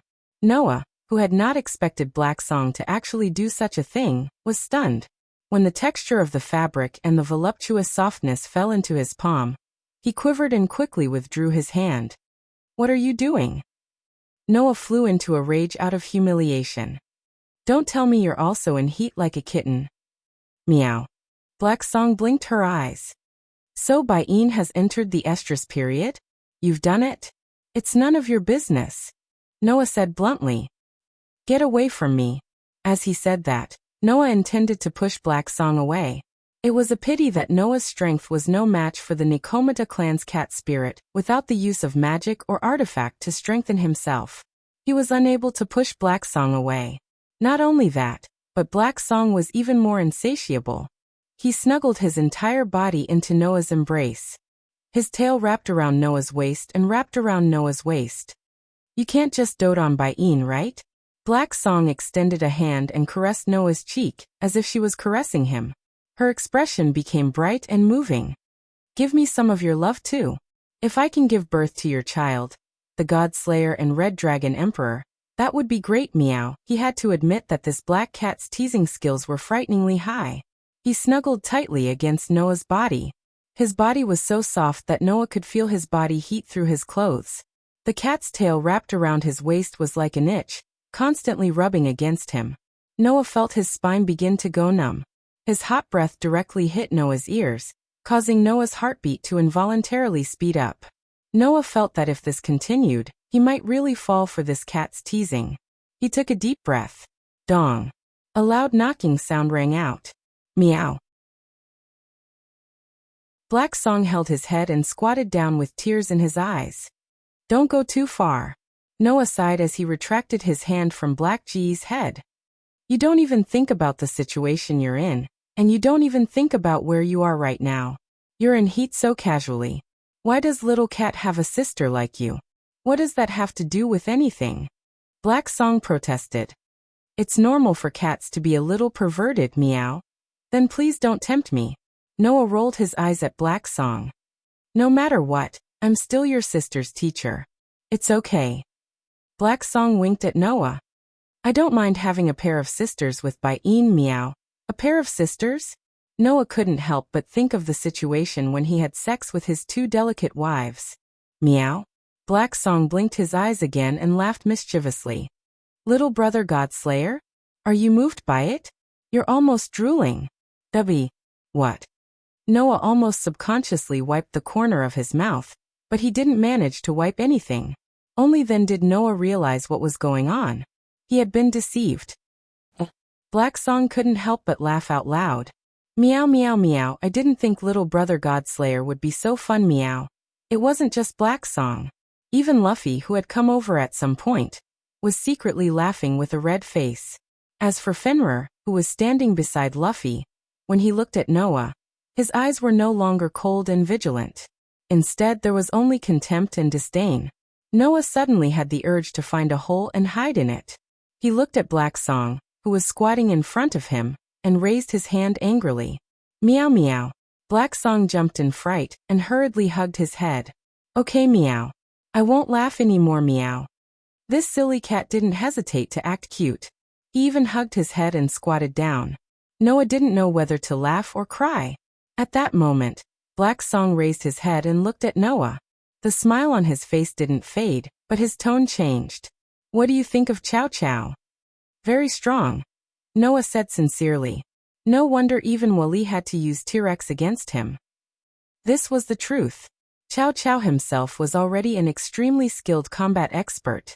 In addition to the power of the Holy Spear, which could even kill gods, Noah didn't have the confidence to defeat him if he didn't use his artifact and elven device. Just now, if Noah didn't use his artifact, it would have taken him a lot of effort to defeat Chow Chow. The strength displayed by the descendant of the Wei Kingdom at the end of the Eastern Han Dynasty was at the peak of the 5-digit level. He was definitely not inferior to the Demon King. Moreover, that wasn't Chow Chow's full strength. Under normal circumstances, Chow Chow's holy spear is already capable of unleashing such a level of power when paired with his superb techniques.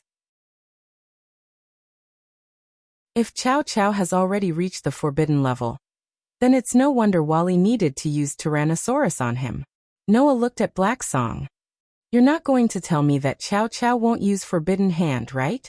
Chow Chow will use Forbidden Hand, Black Song said with a smile. And it's a very tricky Forbidden Hand. Wally had no choice but to use T-Rex after Chow Chow used Forbidden Hand.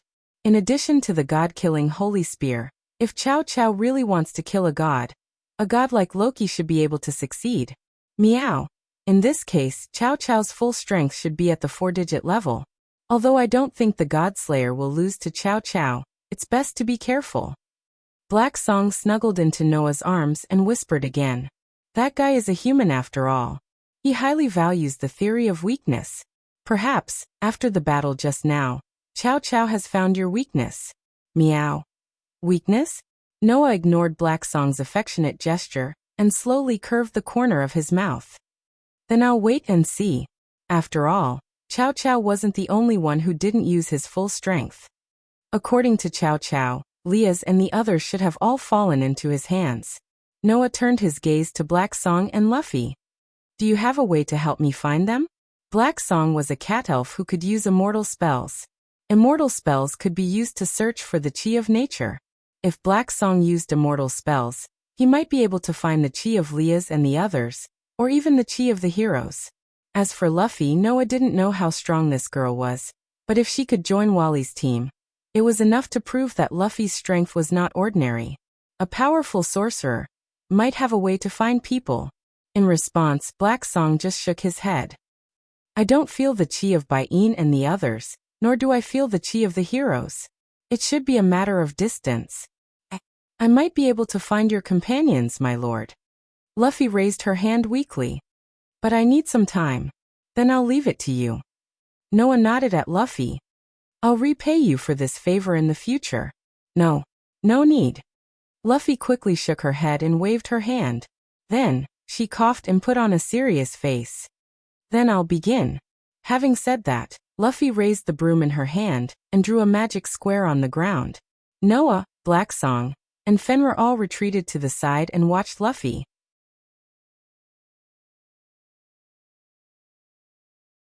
Chapter 1877.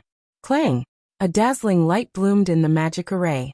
The outline of the magic array carved on the ground shone brightly, illuminating the surroundings. Under such circumstances, Luffy stood in the center of the magic array, holding the broom in her hand.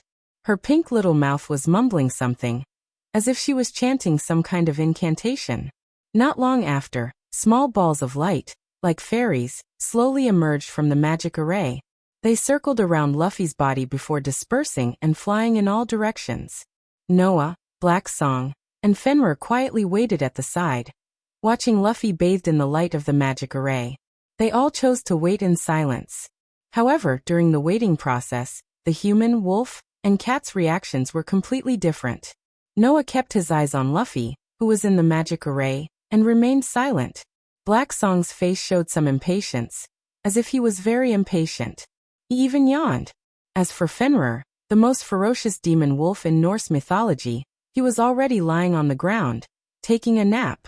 Obviously, Haegu and Fenrir both believed that Luffy would have to spend quite a bit of time to find her target. However, that was to be expected. If this alternate dimension was a complete replica of Chariot King Town, it would take a lot of time to explore every nook and cranny of the place. If she was lucky, perhaps Luffy would find her target immediately. If she was unlucky, then she would have to wait for a long time. Noah had nothing to complain about. He could only wait quietly. Until a certain moment, the yawning Black Song's ears suddenly twitched. He covered his mouth with a happy expression. Looks like our companions are here first, meow. Hearing this, Noah was startled at first, but then he understood Black Song's meaning. He turned his head and looked in a certain direction. Almost at the same time, a teleportation magic array flashed not far in front of Noah, Black Song, and Fenrir. In the magic array, Three figures appeared together with the light, imprinting themselves into Noah's eyes. They were three young men of similar age. The one on the left was a young man who was carrying a staff. He wore armor that resembled that of a general, and had a refreshing face. However, he looked like a humanoid monkey. On the right was a swordsman wearing a suit and glasses. He had a knight's sword on his waist that was emitting holy waves. He looked like an elegant gentleman. Standing between the two of them was the White Dragon Emperor, who had inherited Lucifer's bloodline. Noah's and Wally's eyes met almost at the same time. "You really are here," Wally said without any surprise. "The moment Monkey said he sensed your key, I knew you were here. Little brother Godslayer, your aura is very special. I have a deep impression of it as well." The young man with the staff laughed heartily and even greeted Noah. "We meet again, little brother Godslayer." When Wally handed Orpheus over to you, I was hiding by the side. You should have noticed me, so this should be the second time we meet. My name is Beautiful Monkey. Nice to meet you. Beautiful Monkey. Noah's gaze turned to the other party, and a strange light flashed in his eyes. A staff, a monkey-like appearance, and you're called Beautiful Monkey. Don't tell me you have something to do with the great sage, equal to heaven, Sun Wukong? Oh, it seems that little brother Godslayer also knows the old man. Beautiful Monkey touched his chin. To be precise, the old man is no longer the great sage, equal to heaven, but the victorious fighting Buddha. As for me, I'm considered a monster like that guy's descendant. Sun Wukong's descendant. Noah was stunned. This guy is the descendant of this world's Sun Wukong? No way. Noah couldn't help but murmur. Can one get married and have children after becoming a Buddha? Hearing Noah's murmur clearly, Beautiful Monkey was startled at first, then laughed loudly. As expected of the Godslayer, you only noticed such an interesting thing. But even if you say so, I don't know how to answer you. After all, the old man did become a Buddha. Maybe that guy fooled around outside before becoming a Buddha, and left his bloodline behind? Noah's mouth suddenly twitched. Is it appropriate to say that about your ancestor? The swordsman on the other side of Wukong also spoke. I'm Arthur Pendragon, sir. You can call me Arthur. Arthur? Noah raised his eyebrows. There was indeed no clearer and easier to understand self-introduction than this. Arthur Pendragon was the king of knights in Celtic mythology and British legends. In other worlds, Noah had more than once come into contact with this legend. In the world of the Shaped Moon, Noah even came into contact with the person himself. In this world, since the swordsman introduced himself like this, there were only two possibilities. Either the swordsman in front of him was King Arthur. Either that, or he had inherited the name from his ancestor. I see. Noah glanced meaningfully at the sword at Arthur's waist that was emitting an unusually strong holy wave. The descendant of King Arthur of Great Britain? Yes. Arthur smiled slightly and pointed at Luffy, who had closed her eyes and concentrated in the magical array. By the way, the girl over there is my sister who has the same bloodline as me. She also inherited the bloodline of the King of Knights. Moreover, everyone here is my teammate. Wukong suddenly smiled. Should be able to catch your eye? The God Slayer? More than just catch my eye? This is simply an all-star level lineup, right? The White Dragon Emperor who inherited the bloodline of Lucifer. The highest level monster in the Nikomata clan. The descendant of Sun Wukong, the great sage equal to heaven. The heir of the King of Knights of Great Britain. The most ferocious god-slaying demonic wolf in Norse mythology. Wukong's team was spectacular to the point that others couldn't imagine. Therefore, the hero faction regarded Wukong's team as a strong opponent, and didn't hesitate to attack it this time. In addition, Orpheus, Aster, and Athena might also be transferred here. Cao Cao was arrogant enough to deal with so many people at the same time? Even if the hero faction had 3 highest level gods destruction equipment. Wasn't it too arrogant? Or, did Cao Cao have a trump card that could suppress this lineup? Noah had to think about it. At this moment, Wukong suddenly spoke. Have you fought with Cao Cao? Noah returned to his senses and looked at Wukong. Under Noah's gaze, Wukong asked, how do you feel? Very strong. Noah curled his lips and smiled. But he went astray. As I said, he has some abnormal attachment to the identity of a human. Wukong's eyes flickered. In this world, there are only 3 humans who can make me use Tyrannosaurus. One is you, one is him, and the last one is the god's destruction equipment holder where I used to stay. The place where Wukong used to stay was naturally the fallen angel faction. This guy who inherited Lucifer's bloodline and the power of the White Dragon Emperor was brought up by Asher. And in the fallen angel faction, there was indeed a god's destruction equipment holder. That god's destruction equipment holder should have been in contact with Wukong for a long time, right? I didn't see your battle with Cao Cao. Wukong looked straight at Noah. But I can guess that you haven't used your full strength yet, right? And then? Noah asked directly. What do you want to say? I want to say that that guy's destruction equipment is also very troublesome. And if he didn't use his full strength, it can only be that he is testing you and trying to find your weakness. Wukong said. Cao Cao definitely knows about your battle with Orpheus. If you were to bring out that level of power, Cao Cao wouldn't be able to withstand a single blow from you. However, he might also know that the power you brought out at that time couldn't be used continuously. Using it would cause an extremely heavy burden. With this weakness, with Cao Cao's insight, it wouldn't be difficult to find a way to restrain you. In other words, Wukong was reminding Noah that it was best not to use the power he used when fighting Orpheus. Otherwise, not only would he fail, but he would also fall into a weakened state for nothing. Unfortunately, Wukong didn't know that Noah's authority was upgrading and couldn't be used. If Cao Cao really formulated a countermeasure against this, it would be useless. Moreover, the current Noah was no longer the Noah of that time. Noah had many trump cards that even Wukong didn't know about. Suddenly, Luffy's voice sounded. I found it.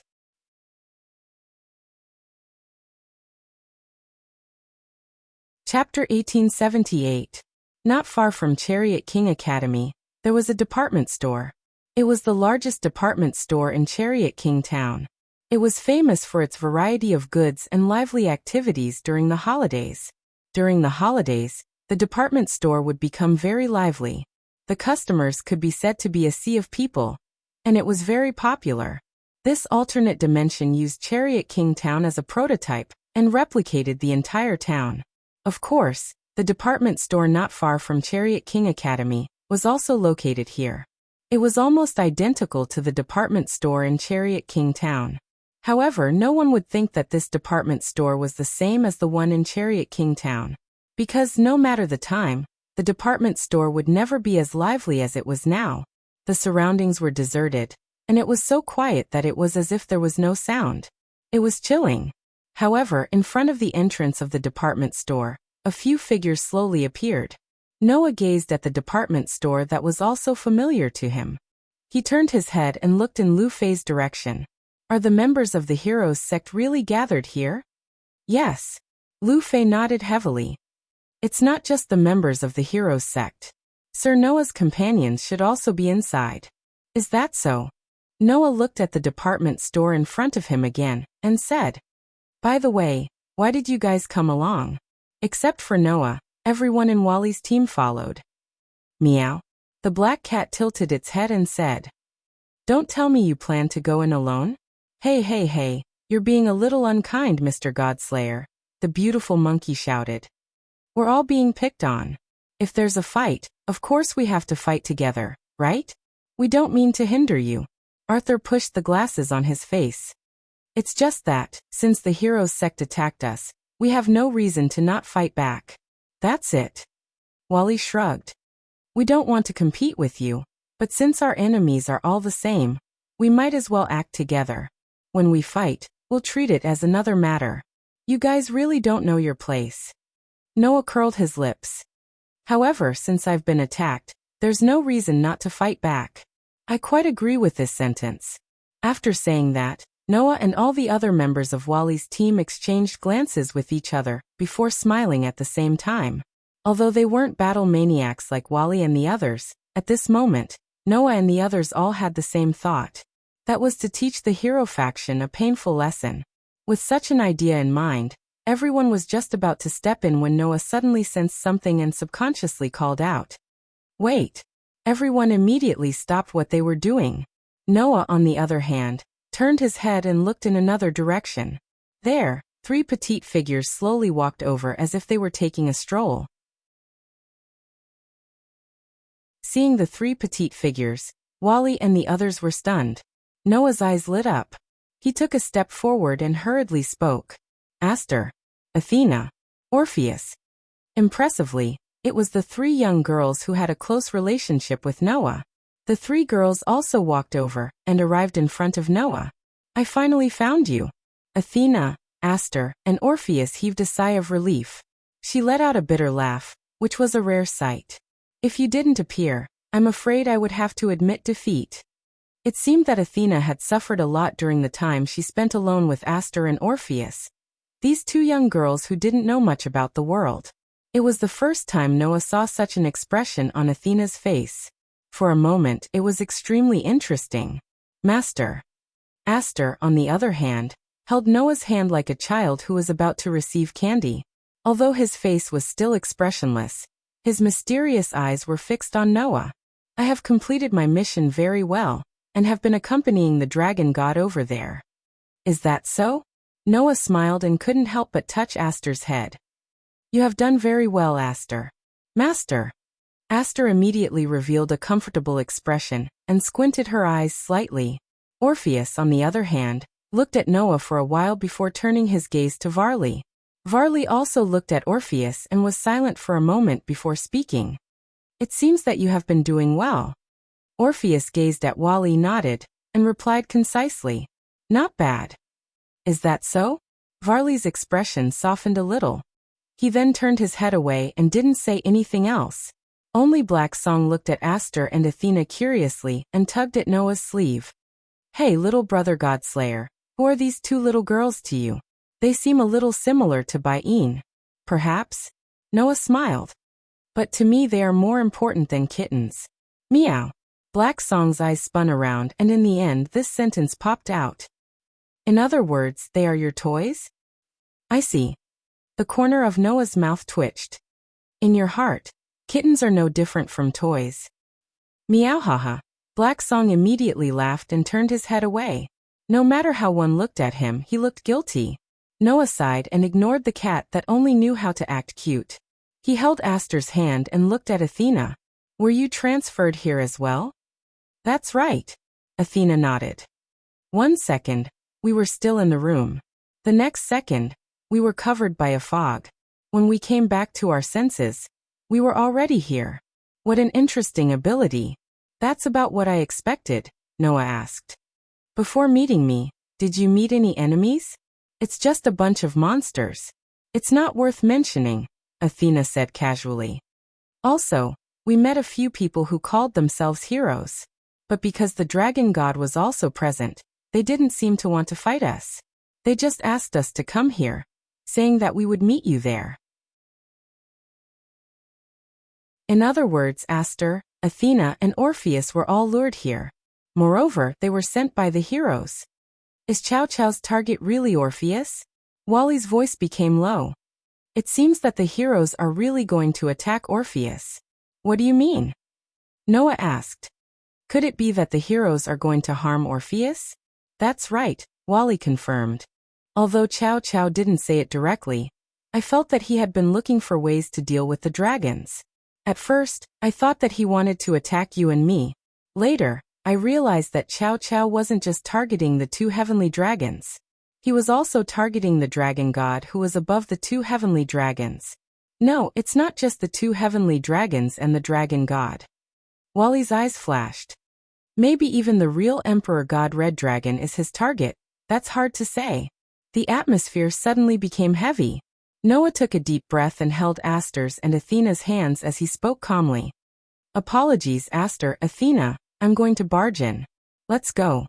Athena held Noah's hand and her beautiful snake eyes rippled. I also want to see what the so-called hero's descendant is capable of. I am Master Sword. Aster's answer was even more concise. Everything will be as Master wishes. After saying that, the 2 elven girls closed their eyes and turned into light particles. At the same time, Noah converted all the magic flowing in his body into divine might. In the next moment, the silver holy sword and platinum divine blade appeared in Noah's hands. Seeing this, Wally, Hey, Monkey, Arthur, Luffy, and even Fenrir were shocked. However, at this moment, Noah suddenly stepped forward and raised the divine blade high. Clang! An extremely dazzling light suddenly blossomed from the platinum divine blade, turning into streaks of light that shot into the sky like meteors. Buzz! Amidst an ear-piercing buzzing sound, streaks of platinum light gathered together, gradually forming a platinum sun that resembled a small star, illuminating the entire space. Let's go! Noah's cold voice echoed. The platinum sun suddenly fell and landed on the magnificent building. Boom! The deafening sound turned into a sound wave that resounded through the sky.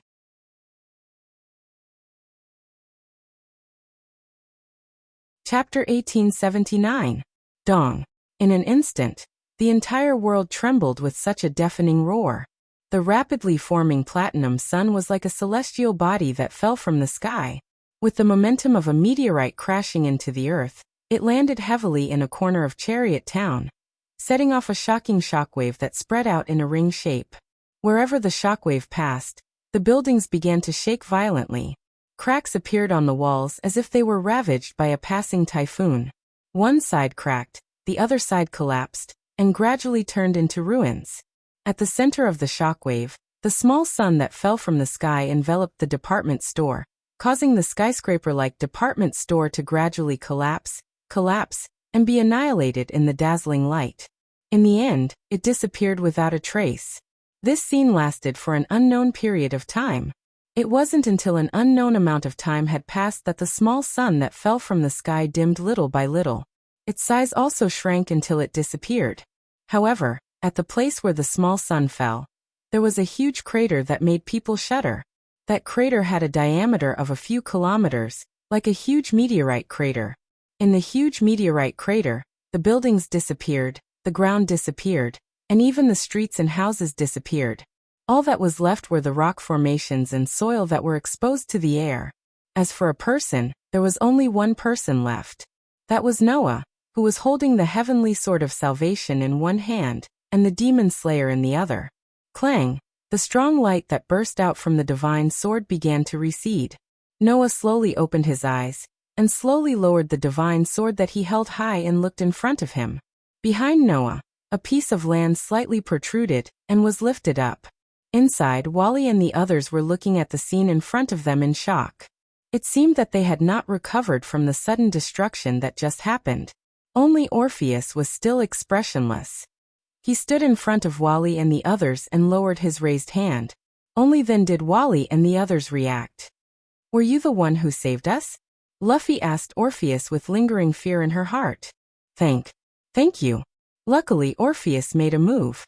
Otherwise, we would have had no choice but to escape. Black Song patted his plump chest, looking frightened. Seriously, what is Mr. Godslayer doing, meow? Isn't this movement a bit too big?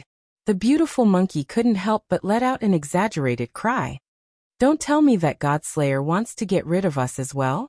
The most shocking thing is that sword. Arthur raised his eyes and stared closely at the divine blade in Noah's hand. For the first time, a look of interest appeared in his eyes. That power just now, was it released by that sword? Is that a holy sword? And it's a mythical level tool? That guy is actually hiding such power. Wally's eyes were also fixed on the holy sword and divine blade in Noah's hands. Chow Chow must be very surprised, right? As if he didn't hear the voice behind him, Noah only looked ahead and spoke abruptly.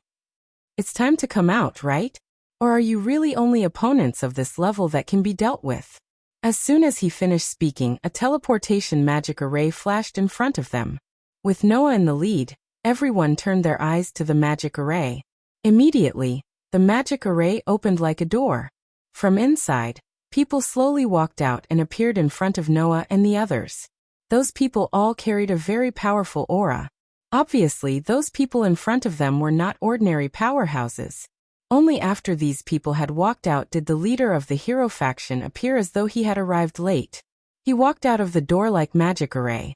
Looking at the huge crater that was a few kilometers in diameter, Chow Chow couldn't help but smile bitterly. Isn't it a bit too exaggerated to use such an attack as an opening? Aren't you one of the people who want to see my power? Noah curled his lips and smiled. If it's not at this level, you won't be satisfied, right? This is no longer the level of satisfaction, it's the level of shock. The bitterness on Chow Chow's face intensified. Your companions are in my hands, and they're with us. Aren't you afraid that the attack just now will kill them all? If you want them to die, you don't have to go through so much trouble to capture them all, Noah said calmly. Then where are they now? Galgar. Chow Chow sighed and turned his gaze to a youth beside him. Where are they? Hearing this, the young man Chow Chow called Galgar raised his hand, and a cloud of mist appeared out of nowhere in the air. This scene instantly attracted Noah's attention to the youth called Galgar. Is that the wielder of Dimension Lost? As if to prove Noah's words, the white fog gathered under Galgar's control. Within the white fog, one figure after another appeared. Like Jesus nailed on the cross, all of the Jumanli's kin were floating in front of the magic circles. Everyone, including Lias, had their heads tilted as if they were asleep. Their faces were extremely peaceful. Noah narrowed his eyes slightly. Dark Song's eyes flickered as he looked at Kitten, who was also nailed on the magic circle. As for the others, they only glanced at the Jumanli's kin. Apart from Luffy, who looked a little worried, Wally, Beautiful Monkey, Arthur, and Fenrir all looked at Chow Chow as if nothing had happened. Chow Chow, Wally asked directly. What is your goal? Don't you know, Wally? Wally! Chow Chow raised the holy spear in his hand and tapped his shoulder. I want to challenge the limits of humans and live on as a hero. So you want to challenge everyone here? Wally smiled disdainfully. Putting Orpheus aside, do you think you're a match for the two heavenly dragons? No, even I can't handle the two heavenly dragons at the same time. Whether it's you or that Godslayer over there, you're all much stronger than the Red Dragon Emperor and the White Dragon Emperor of the past. Chow Chow suddenly smiled. But, Wally, you should know me. I'm a human. Summing up useful information from past experience and using it to win in the end is what humans do. For example, Noah Doria, I know that you have the power to compete with Orpheus, but that power comes with a terrible burden and can only last for less than a few minutes. Chow Chow looked at Noah and Wally. Wally, it's the same for you. Your Tyrannosaurus Rex also comes with a great burden and can only last for less than a few minutes. Such a weakness is too useful. I only need to speed up the consumption.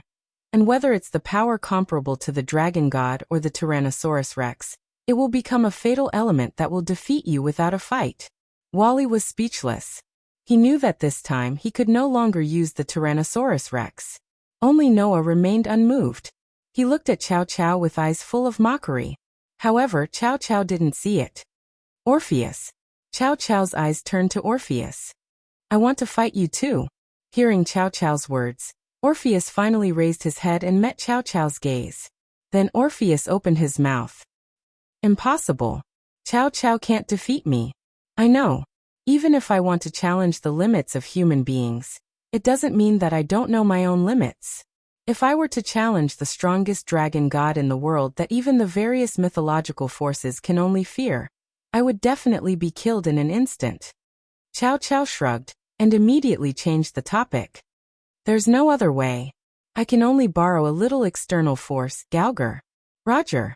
Galgar stepped forward and his whole body vibrated with magic power.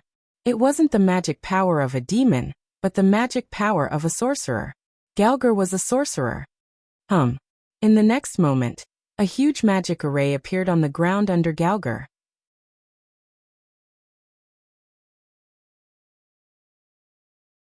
Chapter 1880. Clang. A dazzling light shone from the huge magic array, instantly illuminating the entire space. Although the light wasn't as bright as the light of salvation from the divine saber, its scale was extremely large. Under the illumination of the light, everyone, including Noah, couldn't help but raise a hand in front of them, blocking the dazzling light from their palms. Immediately after, the light shining from the magic array turned into an ominous pitch-black color, blocking the surrounding light, causing the entire world to be engulfed in darkness in an instant, without a trace of light. At that moment, Noah felt it. In the flickering pitch-black light from the magic array, a wave of dark emotion fluctuated. What kind of emotion fluctuation was that? Pain, resentment, loathing, curse. It was as if all the negative emotions in the world had appeared at that moment, turning into invisible waves that were continuously transmitted from the magic array. With his superb sensory ability, Noah was affected by the terrifying negative emotions by tens or hundreds of times, causing his heart to fiercely shrink. If it weren't for Noah's firm willpower and strong mental strength, he would have collapsed long ago under the influence of the terrifying negative emotions that were transmitted after being multiplied by dozens or hundreds of times.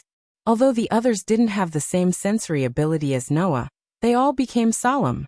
What's going on? Black Ge's delicate body began to tremble. There's a very strange aura appearing. What kind of aura is that? The beautiful monkey, who could also use immortal techniques, seemed to have felt it as well, and an unprecedentedly ugly expression appeared on his cheerful face. Arthur and Luffy had a solemn expression, while Luffy was somewhat flustered. Even Fenrir began to tighten his body as he growled. As for Varley, his pair of eyes fluctuated violently. What's going on?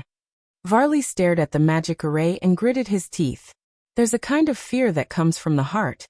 In fact, the power within Noah's body fluctuated violently as well. Finally, it turned into a crimson light that covered Noah's arm, causing the sinister crimson hand to appear. Partner, we're in big trouble. Drake's voice came from the jade on the hand. There was a slight tremble in his voice. Although I don't know what Chow Chow is planning to do, the thing in the magic array is very bad. It's an overwhelming malice directed at the dragon. Directed at the dragon? Noah smacked his lips. Is that Chow Chow's trump card? As Noah smacked his lips, a huge figure slowly emerged from the magic array behind Gauger. Enveloped in pitch-black light and terrifying negative waves, it was imprinted in everyone's eyes. After seeing the full appearance of the huge figure, Noah and Wally's eyes suddenly shrank, and the rest of the people also trembled. It was a xenomorph whose entire body was tightly chained up by torture devices engraved with creepy, ancient words. Its upper body was humanoid, but it had pitch-black wings like a fallen angel. Its lower body was a dragon's tail that was covered in dragon scales. In other words, its upper body was that of a fallen angel, but its lower body was that of a dragon. However, this alien's 2 arms, 1 tail, and even its entire body were pierced by countless nails and nailed to a huge cross. It looked like the incarnation of the world's greatest sin, causing everyone to tremble in fear. That's... Luffy cried out in horror. What's that? No one answered Luffy's question. This was because everyone's attention had been captured by that terrifying xenomorph. At this moment, the alien slowly raised its head. No one could see its appearance clearly. An eye patch-like torture device covered the alien's eyes. Tears of blood flowed out from within, dyeing the alien's entire face red. It was impossible to see its actual appearance. Then the alien opened its mouth. Woo-woo-woo-woo, a sound that sounded like the wail of an evil spirit reverberated in the air. It was the sound of pain, resentment, loathing, cursing, and other negative emotions fused together. That voice made Noah's gauntlet and Wally's light wings tremble fiercely. The fear from Drake and Arubian passed into the hearts of Noah and Wally through the artifact. Under such circumstances, the divine blade in Noah's hand actually began to tremble. My dragon snake body is trembling. Athena's voice rang in Noah's mind. It can even affect me, who has already abandoned my dragon snake body. Noah Doria, you have to be careful. That thing is really bad for dragon snakes. Even Athena warned Noah and called him by his full name. It was easy to imagine how dangerous that strange thing was for a dragon. Noah directly cast a sharp gaze on Chow Chow. His grip on the holy sword and divine blade tightened. It seems that I can't let you continue like this. As soon as he finished speaking, Noah suddenly raised the divine saber and poured his divine power into it, causing the divine saber's body to begin to burst out with intense lightning. However, Chow Chow seemed to have already expected Noah's actions. He raised the holy spear in his hand and pointed it at the Jumanli's followers in the air. I knew it. If it were you, you wouldn't be like Wally and the others. You wouldn't subconsciously choose to continue watching the situation in order to make the battle more exciting. You're not the kind of person who would sit back and watch the situation transition in an unfavorable direction. That's why I captured the Jumanli's followers. After saying that, Chow Chow raised the holy spear high up in the air and said to Noah with a faint smile, "Do you want to compete with me? Let's see if your attack will land on us first, or if my attack will land on the Jumanli's followers first." Upon hearing that, Noah's hand paused and a sharp glint finally appeared in his eyes when he looked at Chow Chow. "Oh, are you angry?" Chow Chow was not surprised. However, the best part is yet to come. After saying that, Chow Chow snapped his fingers. Wang. Orpheus, who had been watching quietly, suddenly emitted a dark mist. Under the tremors in the air, it turned into a dark sphere and covered Orpheus' petite body. Orpheus. Black Song and Luffy, who were closest to Orpheus, exclaimed. Noah and Wally, who were standing at the front, turned their heads abruptly and looked in Orpheus' direction. They saw a tentacle-like pipe on the pitch-black sphere that covered Orpheus. It directly connected to the xenomorph's body and connected to the mouth of the xenomorph. It was as if the xenomorph had extended its tongue and connected it directly to the pitch-black sphere that covered Orpheus. Moreover, the tongue was like a blood vessel, constantly pulsing as if it was transmitting something. It was continuously transmitting something from the pitch-black sphere to the half-human, half-dragon xenomorph. Obviously, the xenomorph was absorbing something from Orpheus' body. Don't even think about it. Noah and Wally raised their hands almost at the same time. A magic array flashed in front of their palms, and an astonishing amount of mana gathered in it. A magical light beam and a magical lightning bolt suddenly shot out from the magic array in Noah and Wally's hands. They streaked across space and landed on the blood vessel-like tongue. However, the moment the light beam and the lightning struck, there was a strange chi sound. It was as if the light beam was being melted and eroded bit by bit. Wally's expression changed. It's useless. Chow Chow laughed. As long as the pipe is connected, no one can interrupt it, including Orpheus. However, while Chow Chow was feeling smug, Noah dashed directly toward Orpheus. Avesta activate. Counteracted in turn. Simulate the Star Atlas, another cosmology. Dazzling starlight bloomed on Noah's body.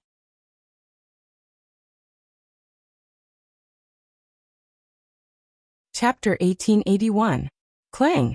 Dazzling starlight burst out from Noah's body, illuminating his entire body, as if there was a Milky Way lingering around him. Carrying the dazzling starlight, Noah crashed into the black sphere that enveloped Orpheus, much to Chow Chow's and Wally's surprise. Idiot! Chow Chow couldn't help but shout. Samuel's power can not only erase all attacks, but it also has the ultimate dragon kill ability. You are the current Red Dragon Emperor, so you naturally have the dragon attribute. How stupid of you to go against Samuel's power. As soon as Chow Chow said that, the scene that appeared in front of him in the next second made him turn pale with fright. Wang! Noah crashed into the pitch-black sphere like a meteor, and starlight surged all over his body, melting the pitch-black sphere bit by bit. Impossible! Chow Chow cried out. Not to mention Chow Chow, even the members of the hero faction who followed Chow Chow had a drastic change in expression as they cried out one after another. No way! How is this possible? The ultimate dragon kill ability, a power that even the infinite dragon god couldn't do anything about, was broken by the successor of the two heavenly dragons. That's impossible. Unfortunately, no matter how shocked they were, what happened in front of them was the absolute truth. Bang! Under the suppression of the sparkling starlight, the pitch-black sphere suddenly exploded, turning into a pitch-black mist and dissipating. In the black fog, Orpheus closed his eyes and floated in the air. The moment the black fog dissipated, he fell to the ground. Noah hugged Orpheus and landed on the ground. Orpheus! Noah lowered his head and looked at the petite girl in his arms. How are you? At Noah's call, Orpheus' eyelids moved and he slowly opened his eyes. His eyes were still as deep as the night, and his expression didn't change at all. There wasn't even a scar on his body. He looked normal. Noah couldn't help but heave a sigh of relief in his heart. However, at this moment, Orpheus raised his little hand and stared at it for a while. Then he lifted his head from Noah's arms and looked at Chow Chow. "You took away my power." Hearing Orpheus's words, everyone's expression changed. Chow Chow reacted and looked deeply at Noah. He didn't answer Orpheus' question, but instead he said to Galg, "How much of Orpheus' power did you absorb?" "It's a lot less than we expected." Galger bit his lip. "Only about half of it." "Half?" Chow nodded calmly. "Although it's less than what we expected, half of the infinite dragon god's power is enough. So that's how it is." Varley took a step forward, his eyes becoming sharp. "Is taking away Orpheus's power your goal?" "I can't help it, Wally. Although Orpheus is terrifyingly strong, she isn't interested in anything. The only thing that can interest her is the real red dragon god emperor. Even though she seems to be interested in Noah Dole recently, that's because she wants to defeat the real red dragon god emperor, right?" Chow Chow sighed. "It's too difficult to control such a leader who has no desires and no one knows what she's thinking all day long." Just like this time, Orpheus ran to the side of the god slayer and completely ignored us. "That's why I've been planning this since a long time ago." Chow Chow looked straight at Wally. "The plan was to take away Orpheus' power and use it to create a doppelganger and make her the leader of the disaster squad. This way, we can truly control the strongest dragon god." Wally's expression darkened. Noah put down Orpheus and turned his gaze to the alien behind Galg. "If I didn't hear wrongly, you just called that thing Samuel, right?" Chow Chow nodded calmly when he heard Noah's words. However, the expressions of Wally, Hey, Luffy, Beautiful Monkey, and Arthur changed again. Samuel. In the Bible, Samuel transformed into a snake and instigated Adam and Eve to steal the fruit of the Garden of Eden. In this world, Samuel had instigated Adam and Eve to eat the fruits of the Garden of Eden. This had infuriated the God of the Bible, causing the God of the Bible to develop extreme hatred and resentment toward the dragon snakes. The hatred and resentment towards the dragon snake originated from the God of the Bible and was injected into Samuel's body like a curse and poison, causing Samuel to become the embodiment of the God of the Bible's curse and resentment. In the end, he was exiled by the God of the Bible. Noah had heard Asashel mention him before. Therefore, Noah finally understood why that alien posed such a terrifying threat to the dragon snake. It was because he was cursed by the God of the Bible to become a snake that was erased from existence. Therefore, he was extremely lethal to snakes and their close relatives, the dragon snake. It had nothing to do with strength, and was purely an existence that was the nemesis of the dragon snake. To ordinary people, it was just a somewhat terrifying thing. However, to the dragon snake, it was something that was enough to erase their existence. Even Orpheus couldn't resist him. Or rather, it was precisely because it was Orpheus that Samuel became unable to resist. That was the ultimate power against the dragon snake.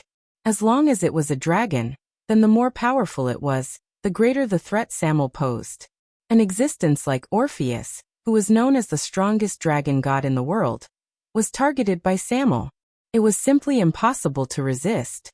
Even Orpheus was in such a state, let alone the two heavenly dragons that were lower than the dragon god, as well as those dragons that were lower than the two heavenly dragons.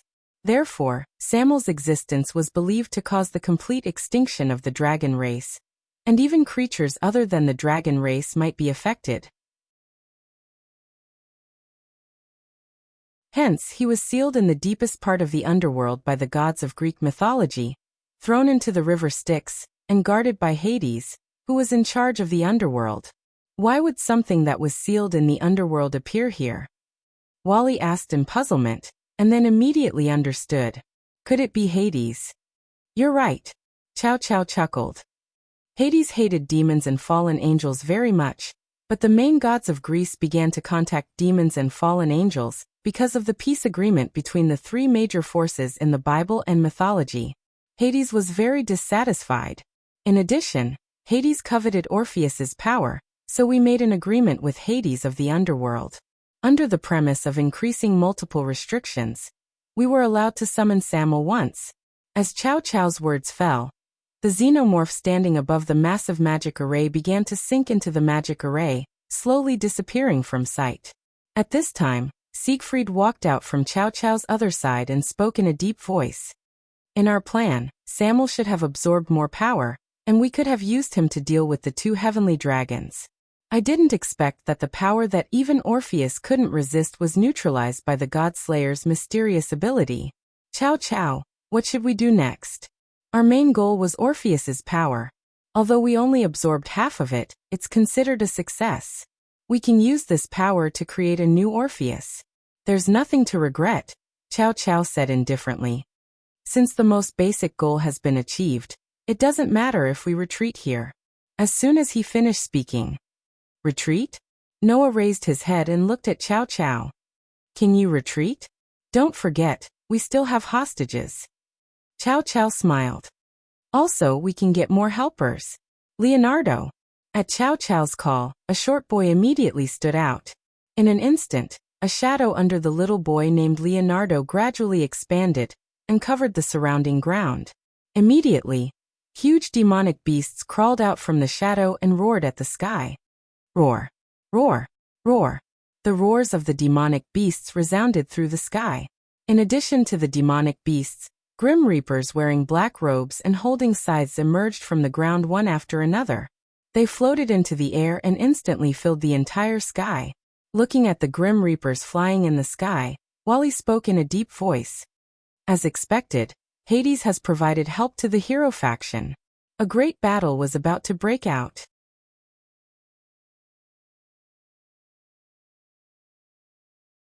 Chapter 1882. In this world, the so-called Grim Reapers were the followers of Hades, the god of the underworld. Just like the Norse Valkyrie, the Grim Reapers were equivalent to demigods. They were the same as the Grim Reapers that everyone knew. They were responsible for harvesting the souls of those who were about to die, and bringing these souls into the underworld. When they saw the large number of Grim Reapers emerging from the ground, everyone understood. The only person who could send the Grim Reapers was the god of the underworld, Hades. In other words, the information given by Chow Chow was completely correct. Hades had really signed an agreement with the people from the heroes faction. Not only did he lend Samuel to the heroes faction, he even brazenly sent the Grim Reapers' army here. His goal was to obtain Orpheus, who had lost most of his power. As for the magical beasts that emerged from the shadow of the little boy named Leonardo, it should be the ability of the Annihilation Maker, right? The little boy named Leonardo from the heroes faction was the wielder of the Annihilation Maker, one of the 4 highest level god tools. The feast of the Grim Reapers and the magical beasts is being held by us, the descendants of the heroes and the brave. Some people would not agree, but this is also to defeat you. Chow Chow raised the holy spear and pointed it forward. Noah Dole, Wally Lucifer, Red Dragon Emperor, White Dragon Emperor, God Slayer Lucifer. As opponents, they are the best. Before we retreat, let us have a battle of the highest level. As soon as he finished speaking, the Grim Reapers and the roaring magical beasts that filled the sky immediately moved together. The Grim Reapers streaked across the sky, raised the scythes in their hands high, and rushed in the direction of Noah and the others like a storm. The magical beasts shook the earth, carrying a ferocious aura and killing intent. Amidst the deafening roar, they rushed forward like they were covering the sky and earth. The momentum was as if the end of the world had arrived, and the gates of hell had opened in this world. It made people's hearts tremble. However, none of the people present showed a look of fear. Except for Noah and Orpheus, Wally and the others all had a terrifying aura. Wally flapped his wings and soared into the sky before stopping in midair. Balance breaker. A dazzling light burst out from Vale's body and covered his entire body. In the light, Wally's body was gradually covered by a set of silver armor. His appearance was like a small white dragon, appearing in the sky occupied by the death gods, which was particularly eye-catching. As soon as he appeared, Wally immediately used Forbidden Hand. Disappear. A surge of mana fluctuated on Wally's palm, turning into bolts of lightning that swept in all directions like a berserk lightning pool. As soon as the vanguard of the Grim Reapers came in contact with the violent lightning, they were instantly annihilated by the thick lightning. Not even their bones remained. The power of the strongest white dragon emperor in history was on full display here. Somersault cloud. At the same time, the beautiful monkey formed a hand seal. A golden cloud immediately gathered under his feet, and he stepped on it. The beautiful monkey stepped on the somersault cloud and soared into the sky. While Wally's magic attack was still raging, she rushed into it without hesitation and dodged the violent lightning bolts with great agility. Take this. The beautiful monkey, who was nimbly shuttling through the violent lightning attack, waved the cudgel in his hand. The tip of the cudgel vibrated with chi, and in the harsh whistling sound, he swung it at the Grim Reapers that were not killed by the lightning. Suddenly, the Grim Reapers that were swung by the cudgel in the beautiful monkey's hand were sent flying like balls. They all fell from the sky like kites with broken strings. It seemed that as the descendant of Sun Wukong, the beautiful monkey's fighting style was almost the same as the great sage, heaven's equal. With the golden cudgel to ensure the attack power, the somersault cloud to ensure the speed, and the ever-changing immortal art, he was simply invincible. As a result, under the joint efforts of Wally and the beautiful monkey, the dense group of Grim Reapers did not even have the power to resist, and were unilaterally crushed. After all, the Grim Reapers also had ranks. Just like the demons had ranks, the Grim Reapers were also divided into low-level Grim Reapers, mid-level Grim Reapers, high-level Grim Reapers, and top-level Grim Reapers. The Grim Reapers here were basically all mid-level Grim Reapers and low-level Grim Reapers. Their strength was almost the same as mid-level and low-level demons, but the scythe in their hands could hurt the soul. If one paid attention to the scythe, it was not worth mentioning for Wally and the beautiful monkey. The demonic beasts on the ground were blocked by the rest of Wally's team. Haegu was a combination of mana, sorcery, and immortal art. His strength was comparable to that of the top-level demons. In the midst of the stampeding demonic beasts, Haegu used an unknown power to create clones. His clones shuttled among the demonic beasts and launched a mixed attack of mana, sorcery, and immortal art. The demonic beasts that were hit by Haeji's mana, sorcery, and immortal art were either annihilated or sent flying like those Grim Reapers. Their entire body shriveled as if all their vitality had been sucked dry, and they died without a burial place. Roar! Occasionally, a ferocious demonic beast suddenly rushed in front of one of Haeji's clones. With a violent roar, it opened its bloody mouth full of sharp teeth and swallowed Haegu. However, at the same time, another Haegu flashed behind that demonic beast. Idiot! That's just a phantom. Haegu sneered and waved his long kimono sleeve. A purple mist immediately spread out and covered that ferocious demonic beast. It was poison. To be more precise, it should be called a sorcery of the poison attribute. Under the shroud of the poisonous mist, the ferocious demonic beast let out a painful cry and then gradually fell to the ground. After struggling for a while, it stopped moving. I have to fight too. Luffy, who was standing at the back, suddenly raised the broom in her hand. She closed her eyes and muttered incantations, causing magic arrays to flash in the space around her. A considerable amount of mana was gathered in those magic arrays. Under the effect of the spells and rituals, the mana turned into pure attribute attacks in the magic arrays. Immediately after, flames, storms, cold air, and lightning swept across the space like a celestial maiden scattering flowers from a celestial maiden. The flames burned the demonic beasts to ashes. The storm blew the huge bodies into the sky. The cold air froze the opponents into ice. The lightning defeated the demonic beasts.